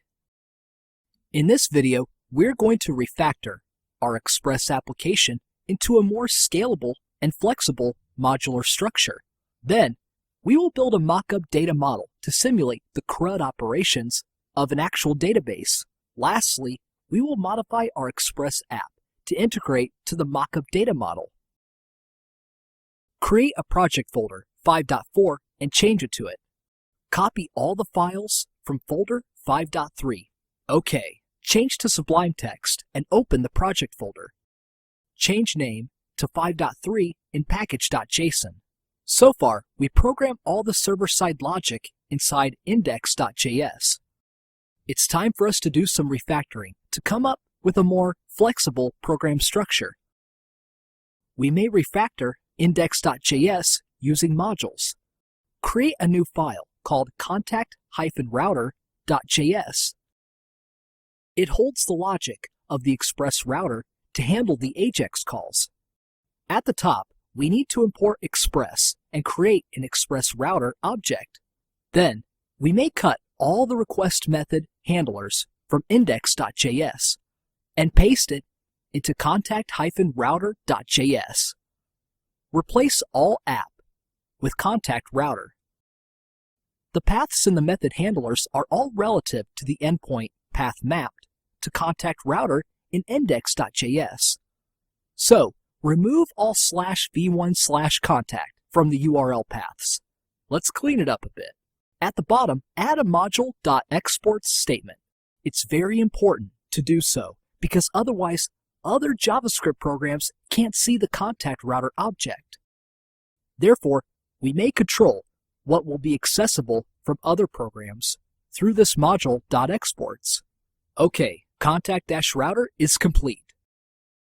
In index.js, we then tell Express to map /v1/contact to contact router using app.use. By separating the responsibilities to each module, it's much easier to read and maintain the code. Let's verify if we have refactored correctly. Go to the terminal and run node mon-index. Refresh the page. Check each button. Everything's all right. Now, we can make a fake data model to emulate a database. Create a new file called contact-model.js. We use an array, contact records, to act as a database. Hardcode 2 records here. Then, we create a data model class called contacts. The class will have all the data access functionalities such as get, append, save, and delete. But firstly, let's create some helper functions. We create a custom error object, record not found, to represent an error when we want to retrieve a particular but not found anyway. Then, another helper function, getIndex, in contact records. It's just a lookup by the given contact ID. If the contact ID is in the contact records array, we will return the index of the array item, and -1 otherwise. Now it's time to write the data access functions. We make the get function first. It checks if the provided contact ID is in our array. If yes, we just return that object through the callback function. If not found, we return the record not found error associated with an error message through the callback as well. Then, the second function, getAll, is to return all records in the array. Nothing complicated. The next one is the append function. We just push the new record into the array. As the contact ID is a string, we need to convert it to an integer for the array index. Next, the save function. It updates the record with the given contact ID. Also, very straightforward. The last is the delete function. If the record is in the array, we use the array splice function to remove the item. Remember to export the contacts class at the bottom. OK, we've done the fake data model. We can now modify contact router to integrate with contact model. Import contact-model and instantiate a contacts instance. Replace the hard-coded object in the get function with contacts.getAll method. Whenever we encounter an internal error, we set the response status code to 500. If everything is OK, we return the contacts record in JSON, and the status code is 200. For the retrieval of one particular record, also replace the hard-coded object with the contacts.get method. We pass the contact ID in the request parameter to the get method. If that record is not found, we return the response status, code 404. Others are similar. Then, the post method handler. We first check for any existing record by calling the contacts.get method. If it's found in contacts, we return the 409 status code, meaning a duplicate record. If not found, we create a contact record and pass it to the contacts.append method. When the record is created, we return the 201 status code. The put method handler is similar to the post handler. However, the record should be found in contacts. If it's not there, the record not found error message and the 404 status code are returned. The remaining portion of the code is the same as that of the post handler. We skip its explanation here. Last but not least, the delete function. With the logic of the put handler, we just change it to call contacts.delete method and the status code is changed to 204, meaning record deleted. Finally, we modify index.html. Previously, we hard-coded an object to test the AJAX calls. Now, we change the contact ID parameter to 3, and the contact record is now Lady Gaga with the details as shown. Okay, test time. Go to the browser. Refresh the page. Click on the Get button. Nothing happened. Open the Chrome Developer Tool. It's 404 because we don't have this record in the backend database. Click on the Post button. Instead of echoing the hard-coded object back, the JSON is now just a message saying record appended. We may check the status code in the developer tools. See, it's 201. Click on the Put button. It's still the expected result, a record saved message with a 201 status code. Then, click on the Get button again. This time, we got Lady Gaga. Then, click on the Delete button. The record deleted message is shown, and the status code is 204. In this video, we refactored our Express application with modules. Each module is now doing just one single responsibility. We also made a mock-up data model, which is integrated with a router object to serve the RESTful web services. In the next video, we will look at how to test the RESTful web services using the most primitive command line tool, curl. Hello, welcome to Testing APIs with curl. In the previous video, we refactored our program and simulated an end-to-end database-driven AJAX web application. In this video, we're going to take a look at using the most primitive ways of testing RESTful web services. We will use curl to test the REST APIs we made in the previous videos. If we want to quickly test our REST APIs from the command line, we can use curl. We will present how to execute get, post, put, and delete HTTP requests against a REST API. Here, main page of curl describes how to use it. Curl is a command line tool and library for transferring data with URL syntax, supporting many kinds of protocols. It also supports SSL certificates. We will be using curl to simulate get, post, put, and delete request calls to the REST API exposed by the Express app. There are a few commonly used curl options. -i is to include protocol headers in the output. -X is to specify request methods such as get, post, and so on. -H is to set a custom header to be sent to the server.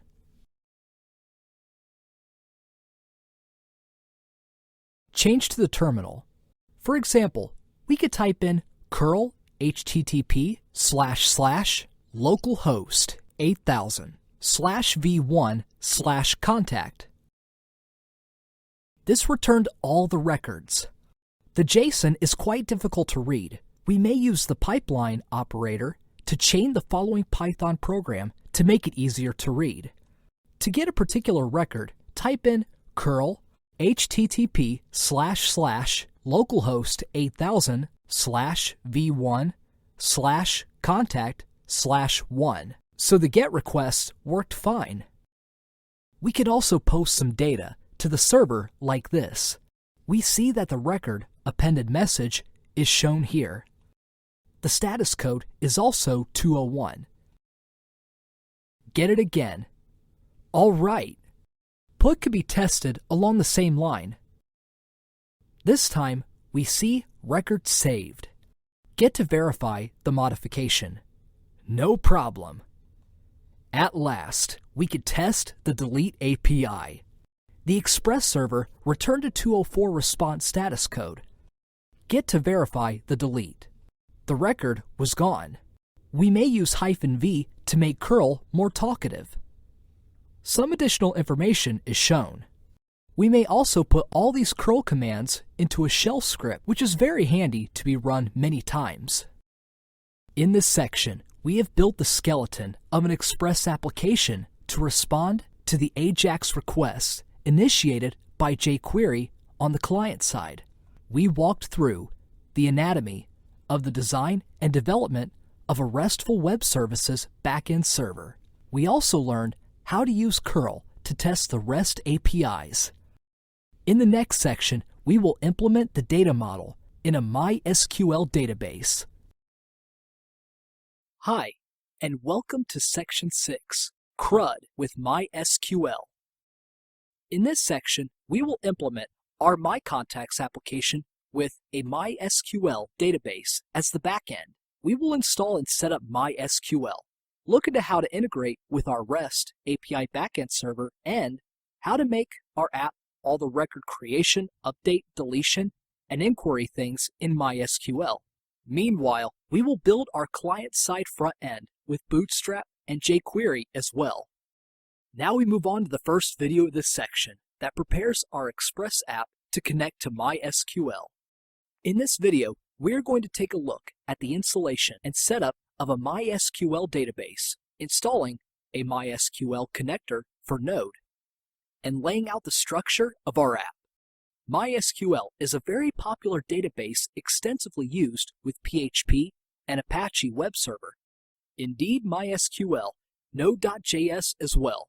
But first, we need to install it into our machine. The installation is automated on each and every operating system. We will install it on Ubuntu. In the terminal, type sudo apt-get update. Then type in sudo apt-get install mysql-server-5.5.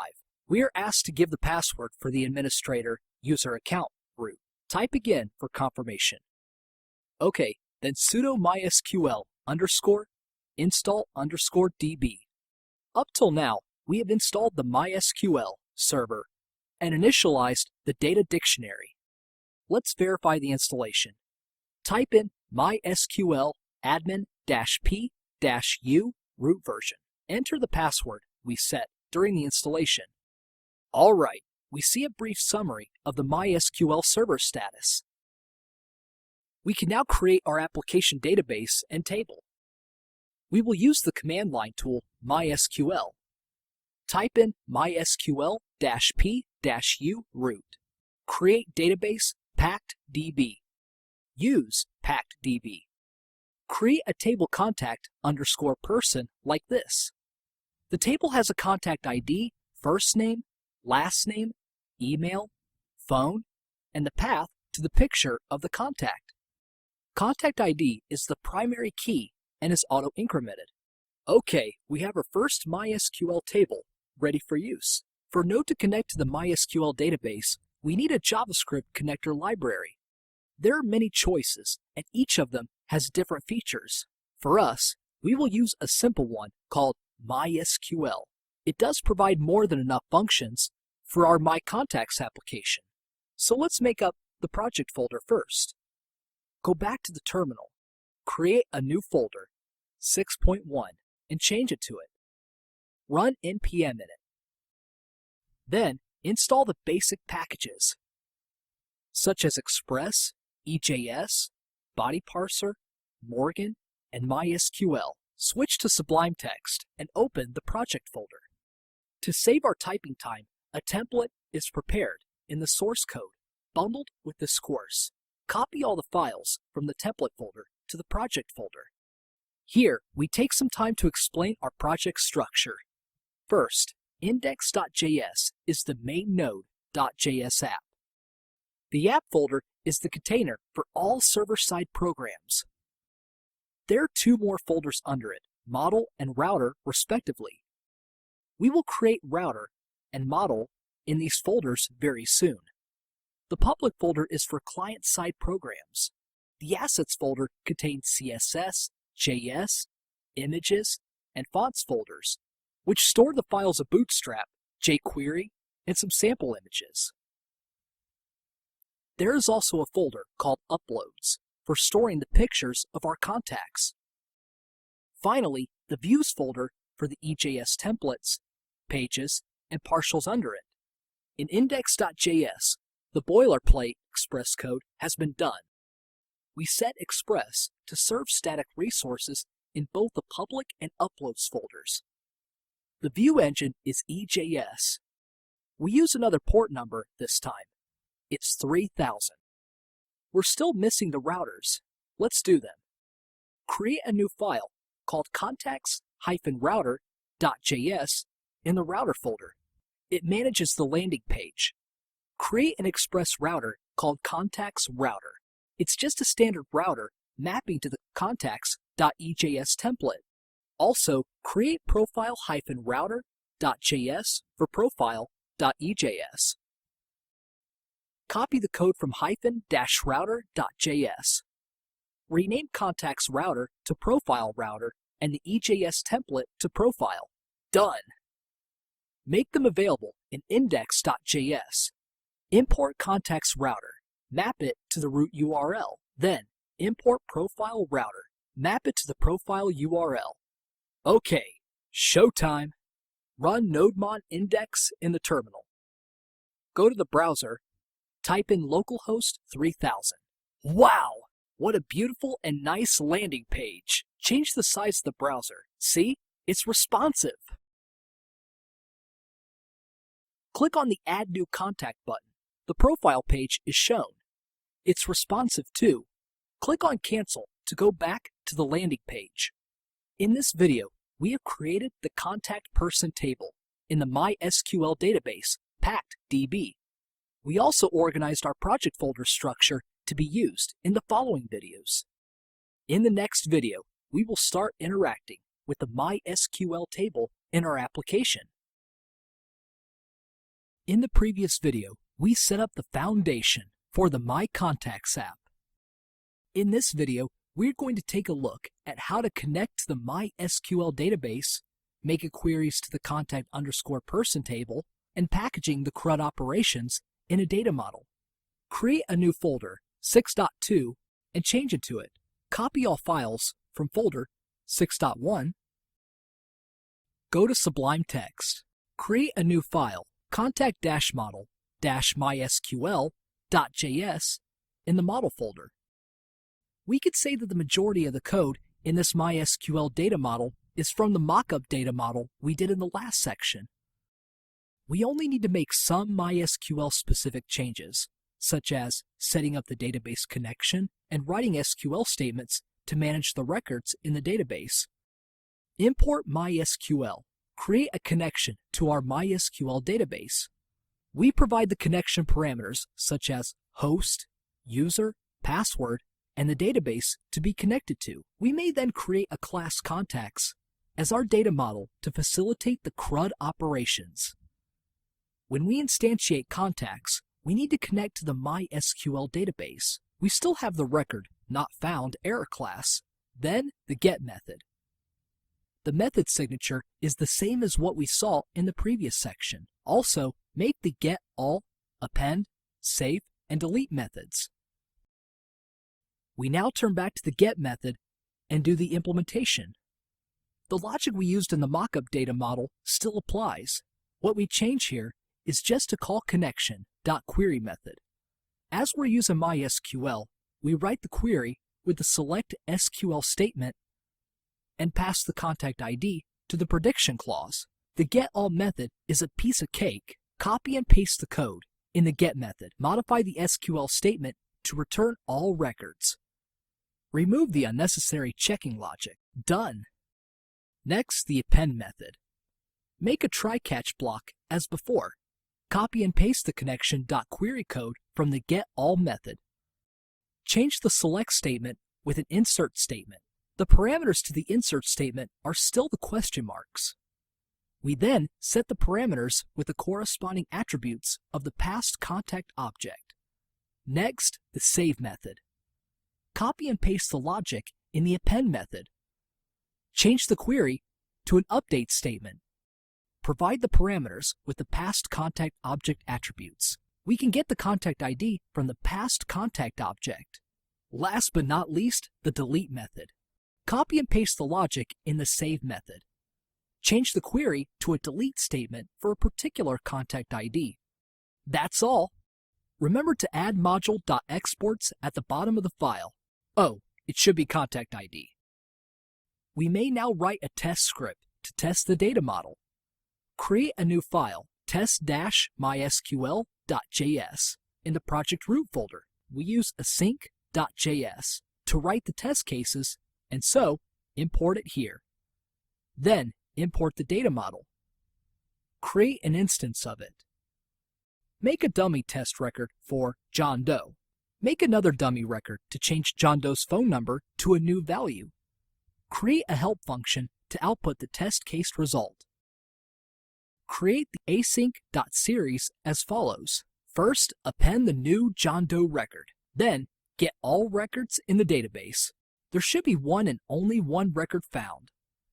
Then, save the modified record. Get the record with contact ID equals to 1. Then delete the record. Finally, get all records again. The expected result is no records. Switch to the terminal. Before we run test cases, we need to install async into our project.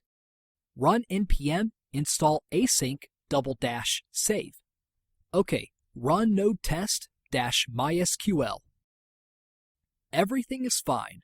So, we have built our MySQL data model.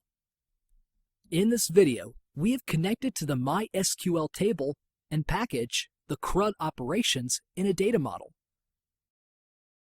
In the next video, we will continue to make use of the MySQL data model to build the REST API backend server. In the previous video, we looked at building the MySQL data model. In this video, we are going to build the REST APIs based on the MySQL data model so that we will have a working RESTful web services server.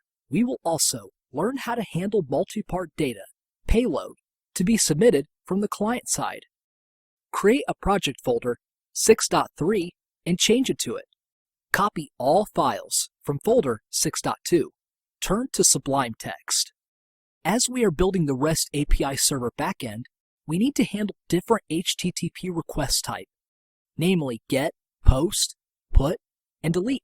In particular, the POST and PUT request types. We need to handle the data payload passed from the client front end.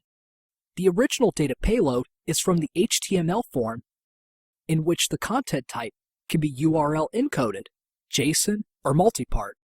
As we want to store the picture of a contact person, multipart is the de facto content type to be used. In the previous sections, we learned that body parser could handle URL encoded and JSON content types, but not multipart. So, we will use another Express middleware library, Multer, to cater for that. Multer is primarily used for uploading files, and so, in our case, is pictures. We now install Multer to our project. Okay, we can now build the REST API server. Create a new router, contact-api-router.js. Import Express, Multer, Path, and FS. Path and FS are used for manipulating the uploaded files. Create the contact API router. Then, import the MySQL data model and instantiate it as contacts. We have to configure Multer before using it. We tell Multer where the files should be handled and stored by the multer.diskStorage method. We specify the destination to be the uploads folder and the file name to be composed of the original file name of the uploaded picture, suffixed with a timestamp. Our very first request method handler must be the get. The code is almost the same as our skeleton code from the previous sections. We return all records in the contact person table for this endpoint. Therefore, we call contacts.getAll method and return the results in JSON with 200 as the response status code. Next, the get endpoint for a particular contact ID. Copy and paste the get method. Add contact ID to the URL pattern. Parse the contact ID request parameter to an integer. Then, we could call contacts.get method to retrieve the record. The error handling logic is the same as previously. If no error is found, return the record in JSON with 200 as the status code. Then, the post method handler. We have a little bit special here. We insert Multer with the configured storage setting to cater for the form variable image path, which is the uploaded picture in the payload. One very important point is that Multer only handles the files in the multi-part content type. We still need body parser to handle other form data. So, we can construct the new contact object with the first name, last name, email, and phone from the request body parameters, while the image path from the request.file parameter. Because the contact person picture is optional, we check if the request.file parameter is undefined and gracefully handle it. Finally, we call contacts.append method and pass the new contact object as the parameter. If the creation is successful, we return a JSON message saying that record appended with a 201 status code. Next, the put method handler. Copy and paste the code from the post handler. Add contact ID parameter to the URL pattern. Parse the contact ID request parameter as an integer ID. Then, we check if the record is in the database by calling contacts.get method. We also need to check if image path is updated. If not, we just use the existing image path of the record. Rename new contact to old contact and stuff it with the appropriate values, request body parameters, and the image path. We then call contacts.save method to save the old contact object. When everything is all right, we return the record updated message with the 201 status code. Then the delete method handler. We still copy and paste the code from the put method handler.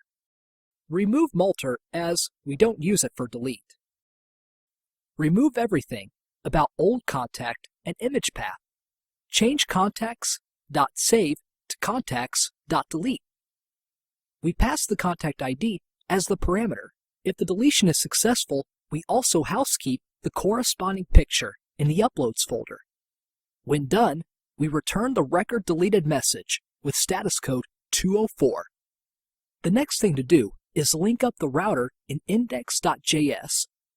But first, we need to set up the body parser.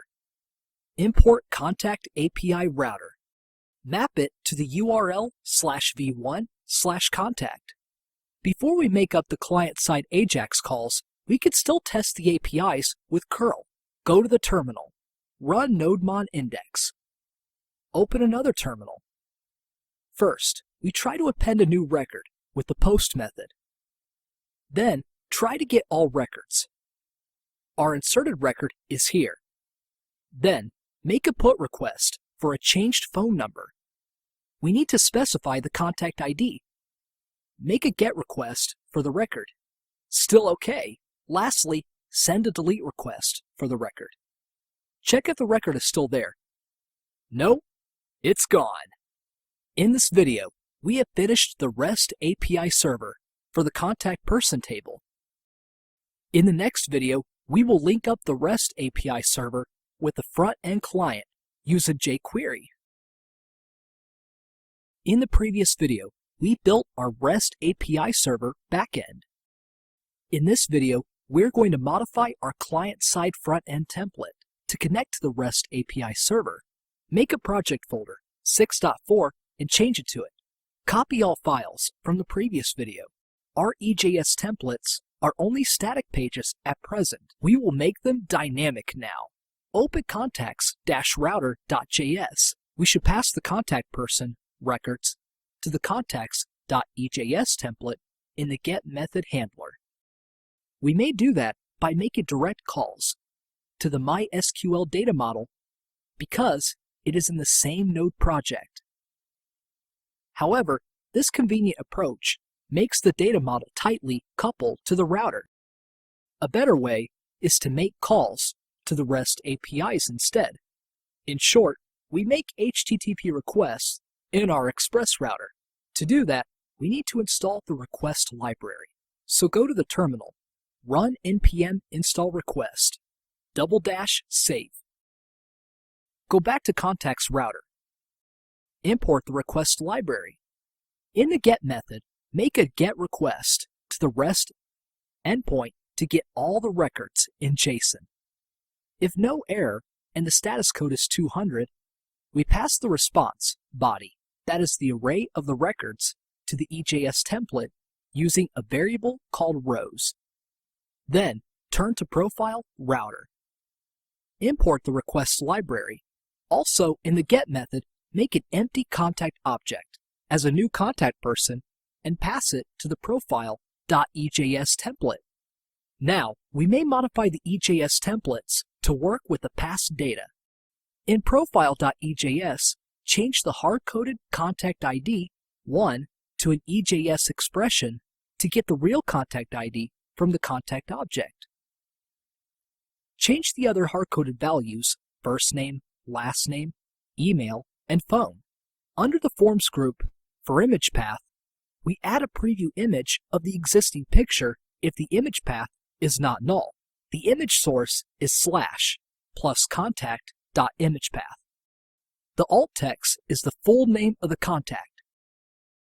We would like to add some dialog boxes to better communicate to the users. We may use a library called bootbox.js to easily do that. It's very tedious to have the same effect with pure Bootstrap. We just save as to our JS folder. Include bootbox.js in profile.ejs. We may then use jQuery to implement the logic for the form submit button. Create a new script block. For the submit event of the profile form, the first thing to do is to prevent the default form handling by calling the prevent default method. Then, we make an AJAX post request to the contact API endpoint. Since we are posting a multi-part content type payload, we use form data to package the form data. Also, extremely important, we must set the content type, cache, and process data options to false. Otherwise, the default jQuery behavior would misinterpret our payload and set an incorrect content type, making the API server handle the data payload incorrectly. The done callback is nothing special. We just return to the landing page afterwards. In case of an error, we will show an error message with bootbox. Let's modify contacts.ejs as well. The number of contacts can be provided by rows.length. Add an if statement to check if there is any record to show. If yes, use a for loop to iterate through the past array of records. Assign each array element as contact and compose a full name variable.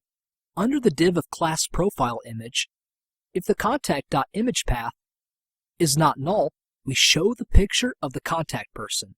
Otherwise, we still show a default no image picture. Change other hard-coded values to the contact object attributes. Remove the second hard-coded contact div. We may test now. Run nodemon index. Refresh the browser. No contacts here as our database is empty. Click on the Add New Contact button. Input some data. Click on Save.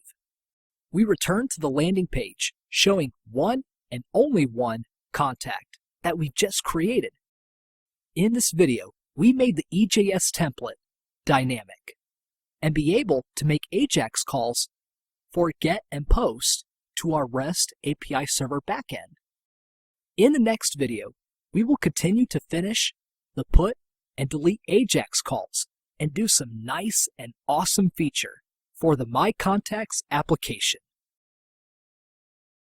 In the previous video, we have completed the get and post AJAX calls on the client.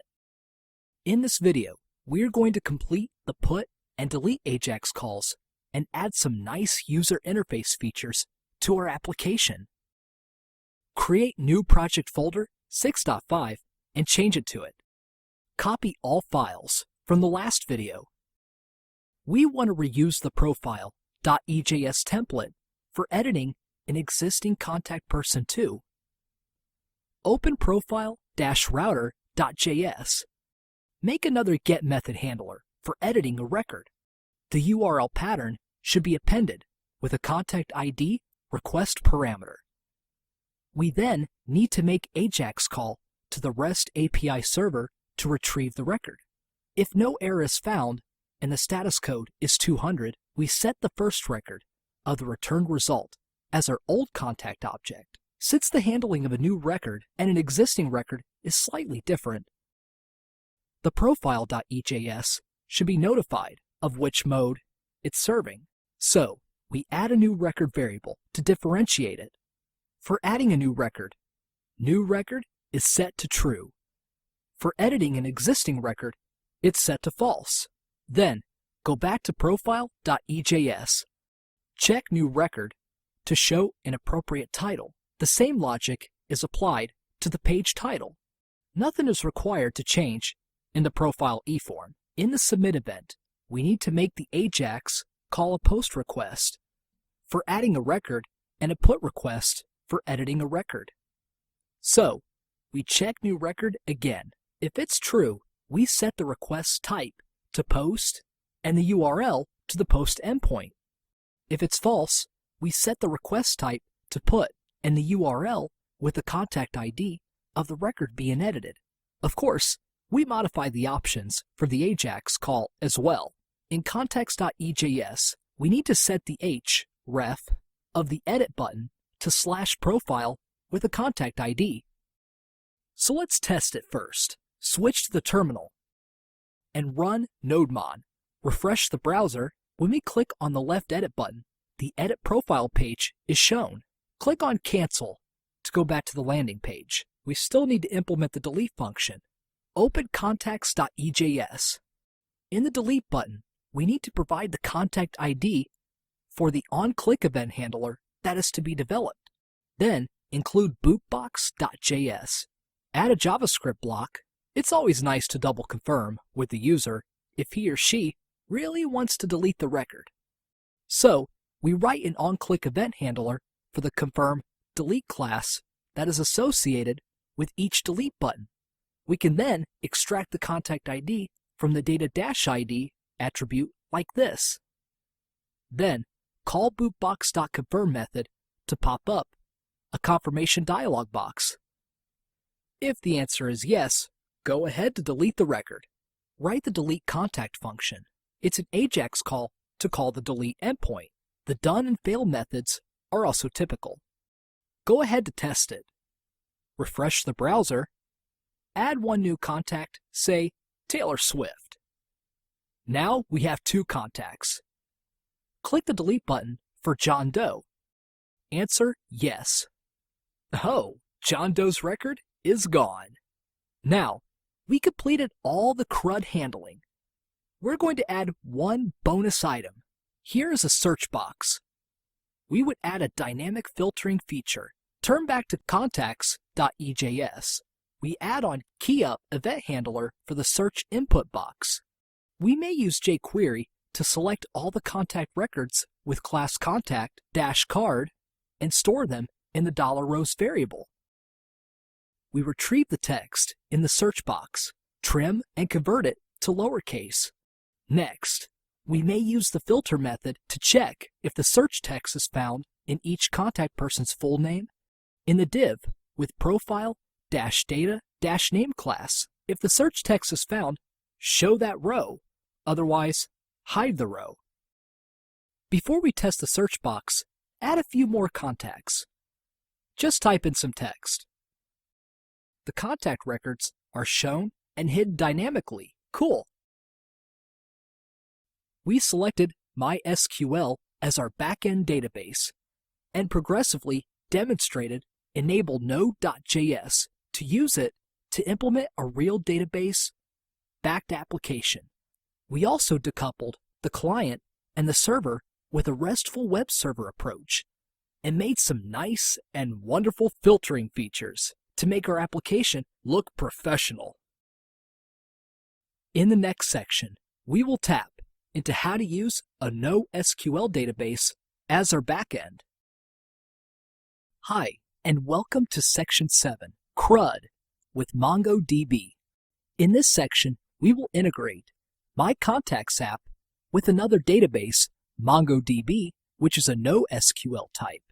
We will connect Express to MongoDB through a connector library called Mongoose and create a version 2 REST API server in parallel with the one we did in the last section. Now we move on to the first video of this section that prepares us to use a popular NoSQL database, MongoDB. In this video, we're going to install and configure MongoDB on our environment. We will familiarize ourselves with its command line interface and create the collection to be used in the following videos. MongoDB is a NoSQL database, which is different from the relational MySQL database. It's one of the most mature NoSQL databases that provides strong consistency, flexibility, scalability, and performance. MongoDB is a kind of cross-platform, document-oriented database, meaning that it stores a JSON-like documents with dynamic schemas. We will be using as an alternative database backend for the My Contacts application. We will install MongoDB on our Ubuntu machine. Open a terminal. Type in the following command to import the public key of the server where we will download the software package. Then package repository URL to the aptitude source list. Refresh the aptitude source list. Now we can install MongoDB sudo apt-get install -y mongodb-org. It will take a while to download and install the package. MongoDB comes with a command line tool called Mongo. Simply type in Mongo. We've entered the MongoDB shell. Type in help to have a look at the available commands. Some of the frequently used commands are show DBS, show collections, db.collection.find. Let's create a DB called packdb by typing use packdb. Type in show dbs. Don't feel strange that packdb is not shown.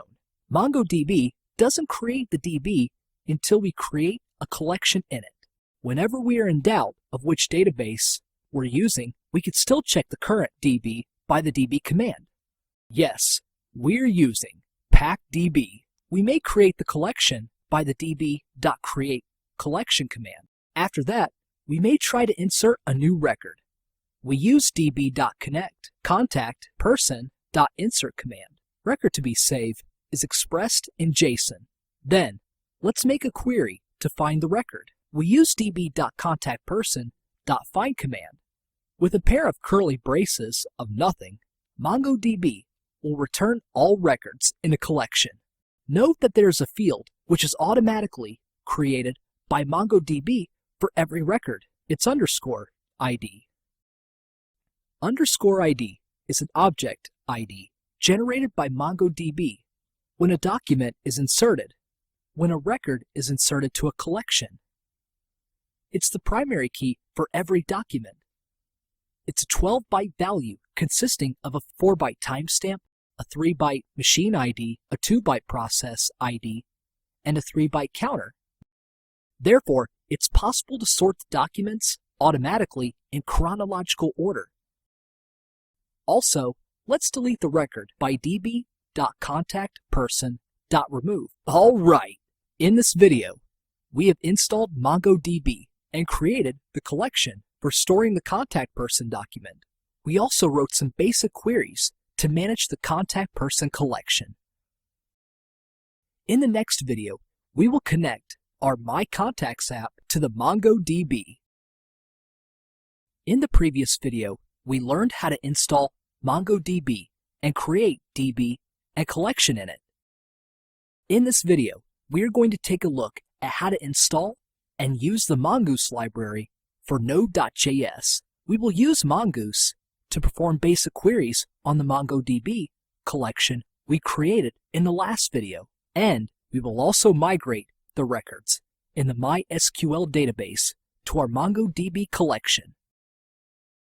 Create a new project directory 7.2 and change it to it. Copy all the files from folder 6.5. Change to Sublime Text and open the project folder. In order to connect our Node application to MongoDB, we need a connector library. One such common and very easy to use library is Mongoose. Instead of writing native MongoDB database calls, Mongoose packages those APIs into an elegant object model. It provides a straightforward schema-based solution to model our data.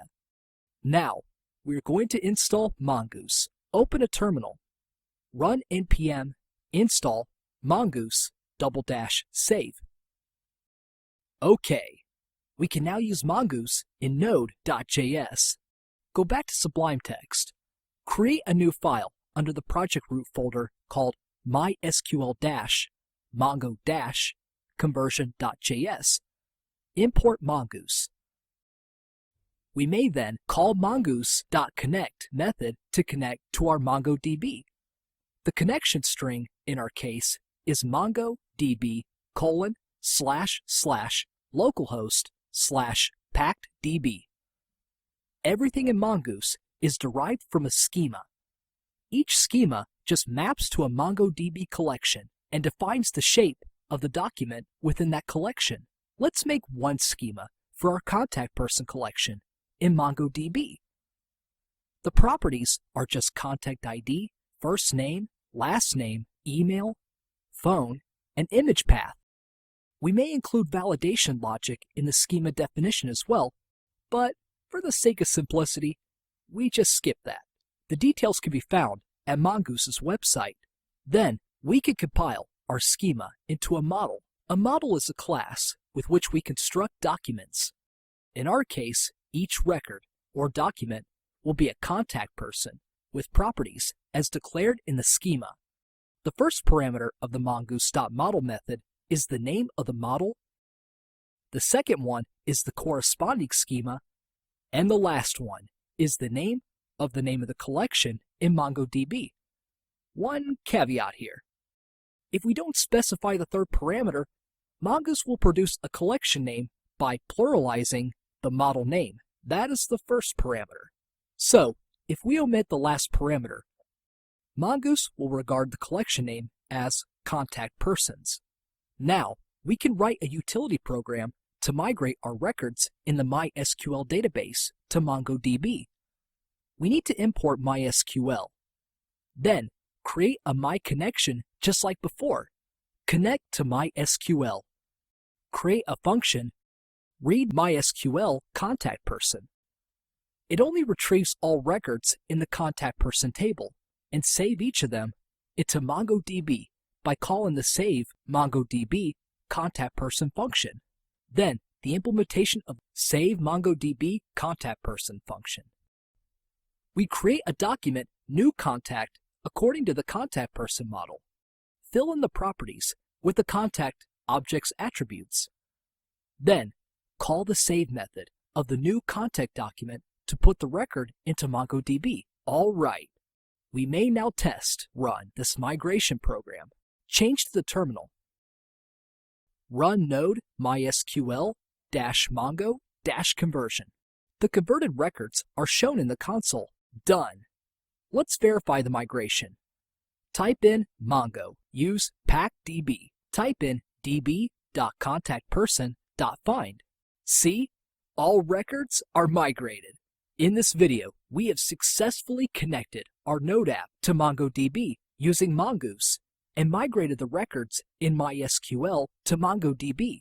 In the next video, we will look at a special topic on how to implement an auto-increment counter in MongoDB, just like the one we used in MySQL. In the previous video, we looked at how to set up Mongoose in our application.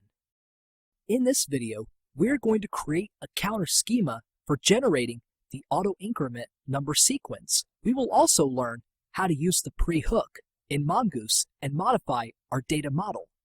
Create a new project folder, 7.3, and change it to it. Copy all files from folder 7.2 and open the project folder in Sublime Text. MongoDB doesn't have auto-increment functionality out of the box like MySQL. Although MongoDB does provide a 12-byte object ID as primary key, which is generated each time a new record is inserted, it's not an auto-increment sequence of numbers like what MySQL provides by default. We can imitate a similar auto-increment sequence number in MongoDB through a collection. Let's go into the MongoDB shell. Use packedDB. Then, create a collection called counters.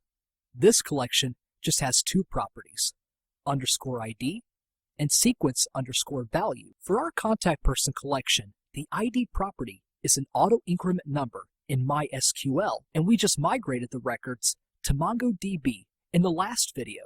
So we insert a record into the counters collection to hold the next value of contact ID. That's the first part of the solution. The second part is to use Mongoose to make things happen. Create a new file under the model folder called contact-model-mongo.js. Copy and paste the MongoDB connection code and contact person model from mysql-mongo-conversion.js. To use the counter in our Node application, we need to create a schema for the counters collection. Here, we use a more advanced syntax for defining a schema. The _ID property is a required string. The sequence_value property is a number with a default value set to 0. Of course, we need to create a model of the counter schema. Mongoose pre-hook behaves like a trigger in MySQL. To imitate an insert trigger, we update the sequence_value in the pre-hook for the contactperson.save method. There are two types of pre-hooks, serial and parallel. In our case, we will use serial pre-hook to find and update the sequence. In the contactperson.save pre-hook, we use the counter.findById and update method to increment the sequence. When the increment is successful, we then assign the sequence_value to contact ID. Okay, we finished the auto-increment counter. We can modify our data model now. Instead of the contact person model for use by other programs, we follow the same approach as MySQL data model to encapsulate the MongoDB specific operations in an object. So, we just copy and paste them from contact-model-mysql.js. This time, we call it contacts-mongo. Contacts-mongo will have the same 5 methods serving record insertion, update, deletion, and retrieval. We change connection.query in the get method to contactperson.find, passing the ID to filter the collection. Similarly, change connection.query in the getAll method to contactperson.find. For the append method, we create a new contact person instance, new contact, and fill it up with the contact attributes. Then we call new contact.save method to insert the record. Nothing complicated. For the save method, we first parse the contact ID as an integer, which is the primary key for the contactperson.update method to locate the document to be updated by the contact object. Last but not least, the delete method. We also convert the contact ID to be an integer and pass it to contactperson.remove method. One final thing, because we migrated the records from MySQL to to MongoDB, we need to reset the sequence underscore value of the counters collection. In MongoDB shell, find out the max contact ID in the contact person collection. Then, we update the sequence underscore value to the value of the next contact ID. That's all. In this video, we have simulated an auto-increment counter in MongoDB and encapsulated the Mongoose APIs into our data model, Contacts Mongo. In the next video, we will modify My Contacts app to provide a version 2 REST APIs backed by Contacts Mongo data model. Hi, and welcome to creating version 2 REST APIs. In the previous video, we learned how to make an auto-increment counter in MongoDB. In this video, we're going to create a second version of REST APIs with MongoDB as the backend. We will then modify the web service endpoints to use these APIs, and we will fully test the application again. Create a new project folder, 7.4, and change it to it. Copy all files from folder 7.3. Go back to Sublime Text and open the project folder. With our Contacts Mongo data model ready, it's quite easy to build our version 2 REST APIs. Create a new file under the router folder. Name it contact-api-router-v2.js. Copy and paste all the code in contact-api-router.js into it. Although this duplication of code is not a good practice, it's fine for us as an illustration purpose. The one and only one modification we need is to change the import from contact-model-mysql to contact-model-mongo. Completed. Wow! Just one change. It works because we preserve the data model's interface of Contacts Mongo. Therefore, it's no need for this version 2 API router to be changed a lot. Before we modify EJS template, we may test whether our version 2 APIs are okay. In index.js, we hook the version 2 router up to the endpoint /v2/contact. Now we may test the web services by curl. Go back to the terminal. Run nodemon index. We test the get all endpoint first, then get a particular record. Try to insert a new record, update it, and delete it. All the tests are passed. Great! Now we may begin to change the endpoints in the EJS templates. First, contact.ejs. We have an AJAX call for record deletion. Change the URL to v2. Done. Then, profile.ejs. The AJAX calls are for the post and put requests. Also, change the URL to v2. We also need to change contacts router and profile router to use our new v2 endpoints. Showtime. Change to the browser and refresh the landing page. The contacts are shown without any problem. Let's add one new record by clicking the Add New Contact button. Just type in some data. OK, save. Click on the Edit button. Say, change his phone number to another one. Save. No problem at all. Lastly, click the Delete button. Answer OK. So our app works like a charm. Note that our web services endpoints for MySQL still work. So we could provide multiple versions of REST APIs to be called by different client programs.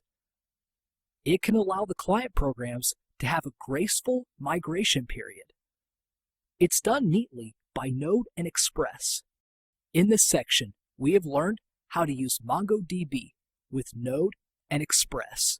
We also completed the migration of the data from MySQL to MongoDB and revamped our application to actually work with MongoDB. In the next section, we're going to look at more advanced features for deploying our application into a production environment. Hi, and welcome to Section 8, Deploying to Production. In this section, we will prepare our My Contacts application for the production deployment. Now we move on to the first video of this section that deals with adding configuration for different environments to our application. In this video, we're going to take a look at how to add environment-specific configuration parameters to our application. We will remove all hard-coded settings to a configuration file and then create configurations for the development and production environments, respectively. Finally, we will learn about how to switch between these environments. First, create a new project folder called 8.1 and change it to it. Copy all files from the folder of the previous video 7.4. Change to Sublime Text and open the project folder. To support our app deployment, it's best for us to define a set of default parameters and extend them for different environments. For example, development, QA staging, production, and so on. We may use a Node package called node-config to do that. Configurations are stored in configuration file in JSON format within our application. Let's install node-config into our project. Go to the terminal, type in npm install config --save. Then create a config folder under the project root. We put all the configuration files there. Let's create a default configuration file called default.json. We will move all hard-coded values and parameters to this default configuration file. It's rather arbitrary to define the configuration parameters, provided that they are structured hierarchically with meaningful names. The first section is for the app. We have two versions of REST APIs, and so we define a REST API endpoint and the version 1 and version 2 contact path like this.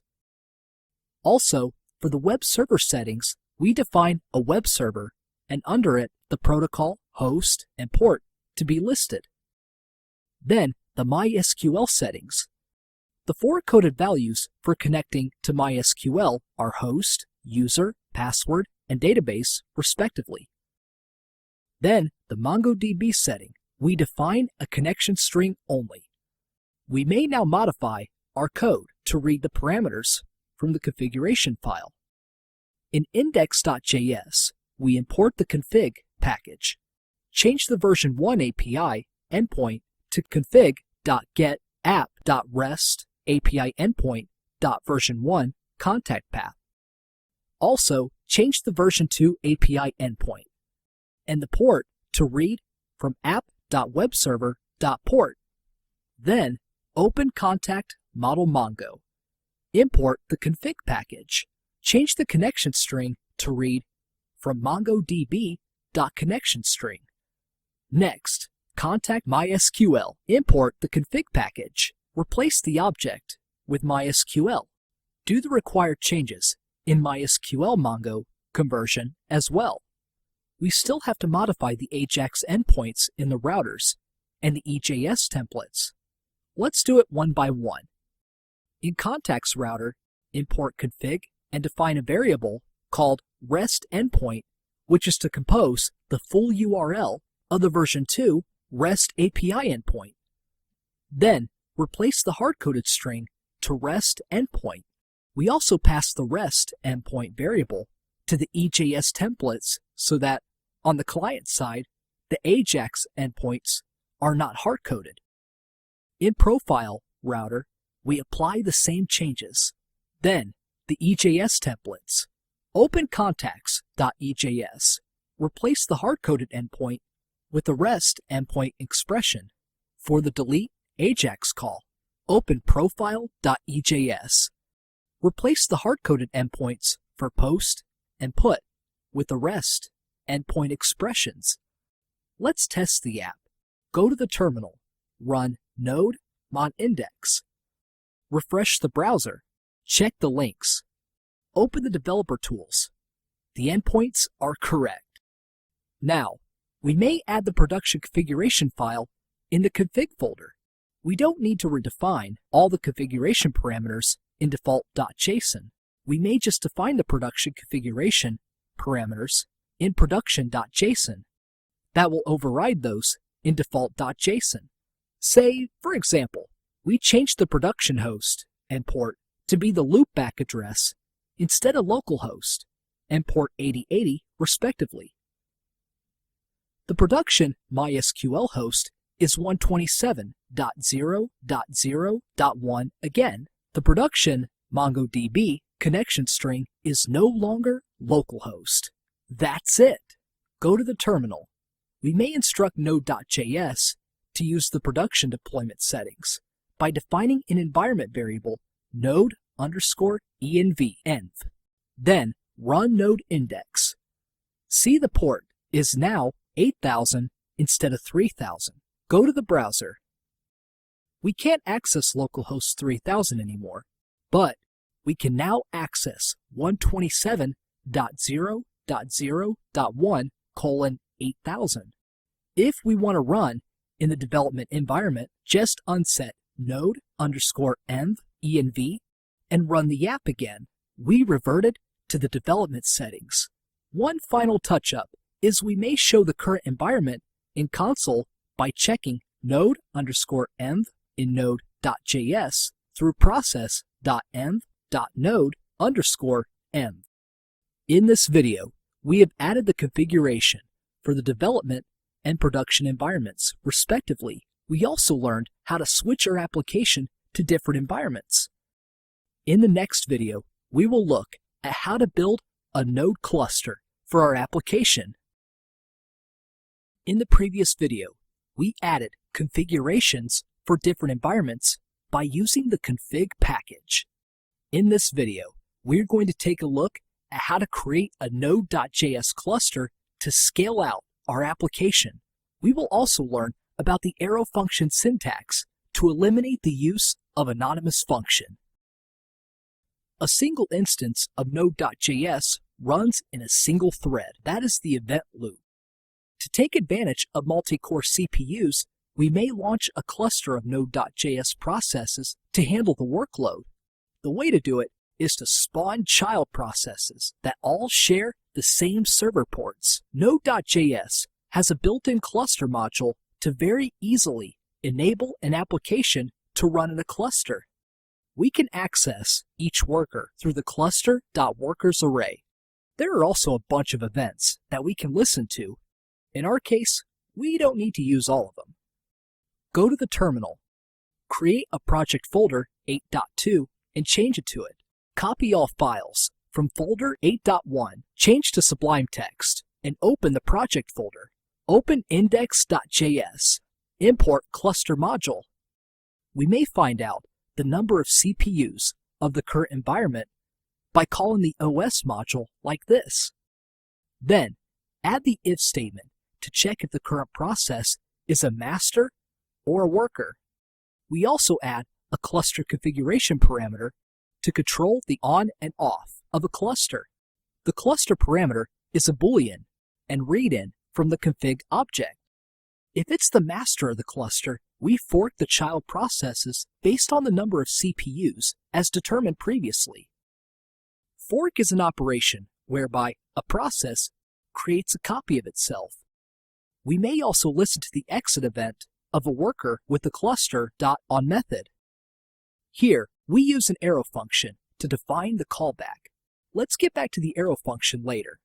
The else block is just the Express application code we developed so far. Add the app.isCluster parameter in default.json. It's false, of course. Add it in production.json. Here, it's true. Go to the terminal, set node_env equals production. Run node index. See, 3 processes are created. We may verify that by the ps command. We, in fact, have 3 node processes running. All belong to the same parent process ID. Stop the program. If we switch back to the development environment, unset node_env, run node index again, there is only 1 process.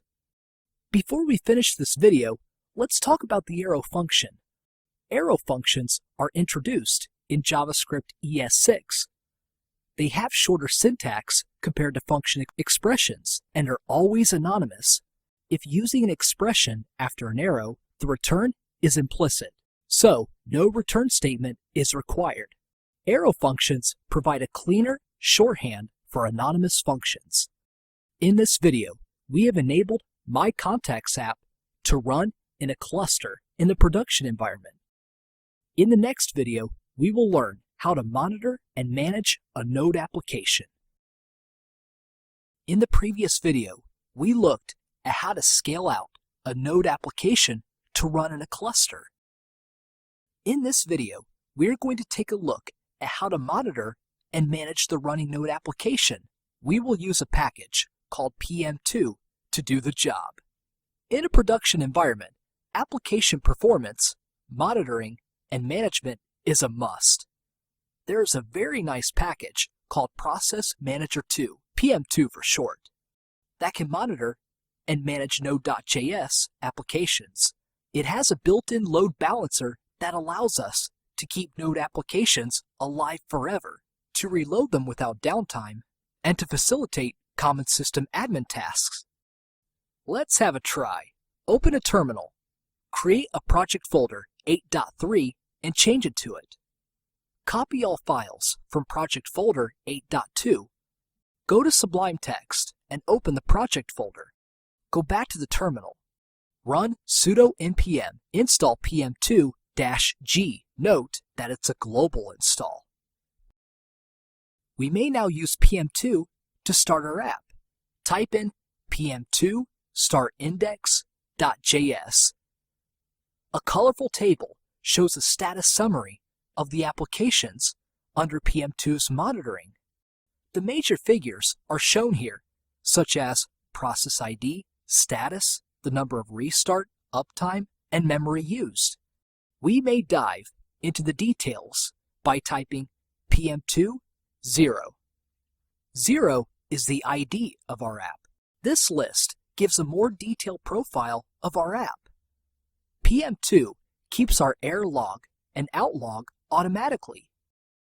We may check the logs by typing PM2 logs index. Press Ctrl+C to exit. Then, the metrics on CPU and memory usage.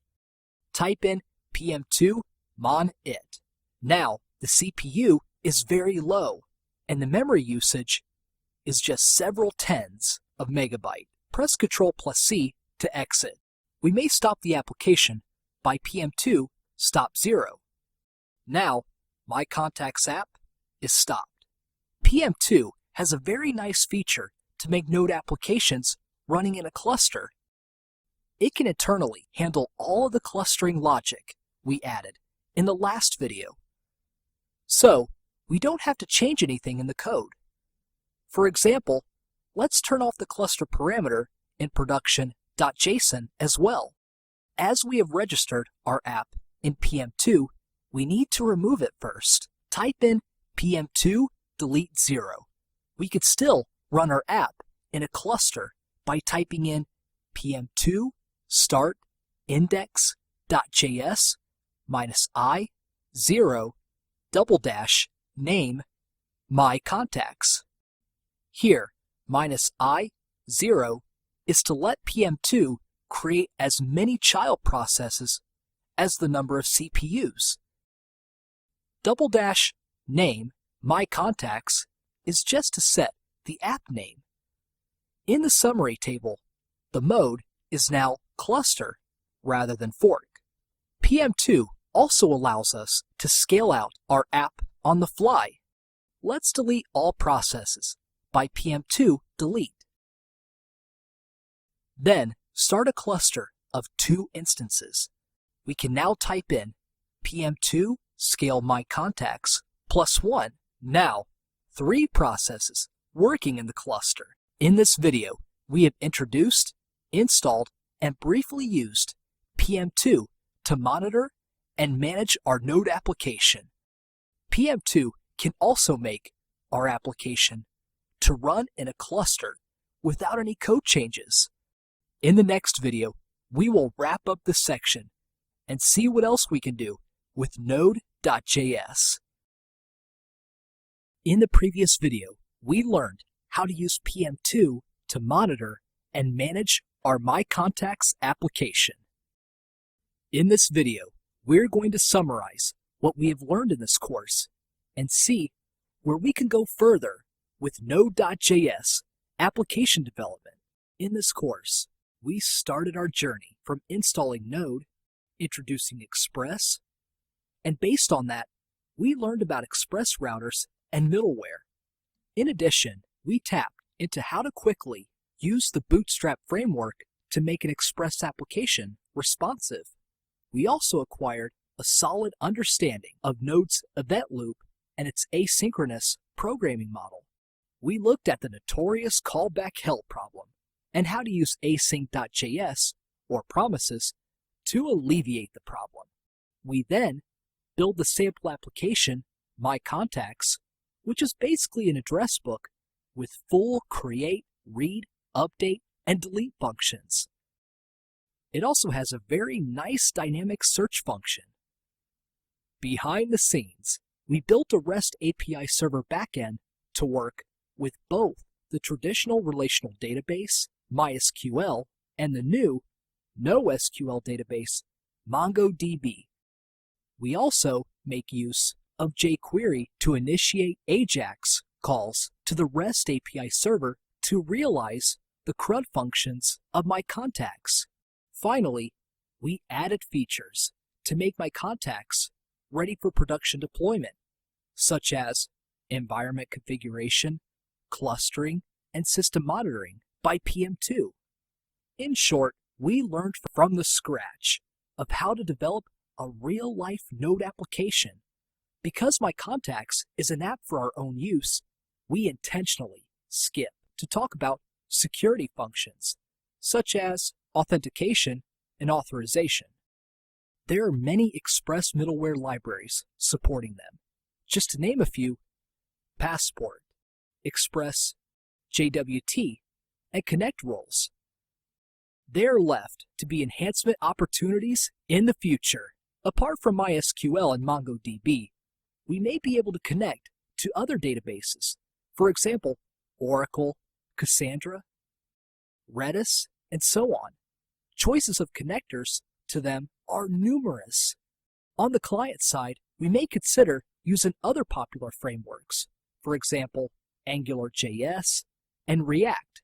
When compared to jQuery, they require less coding in general, and therefore they can make client-side JavaScript development much easier.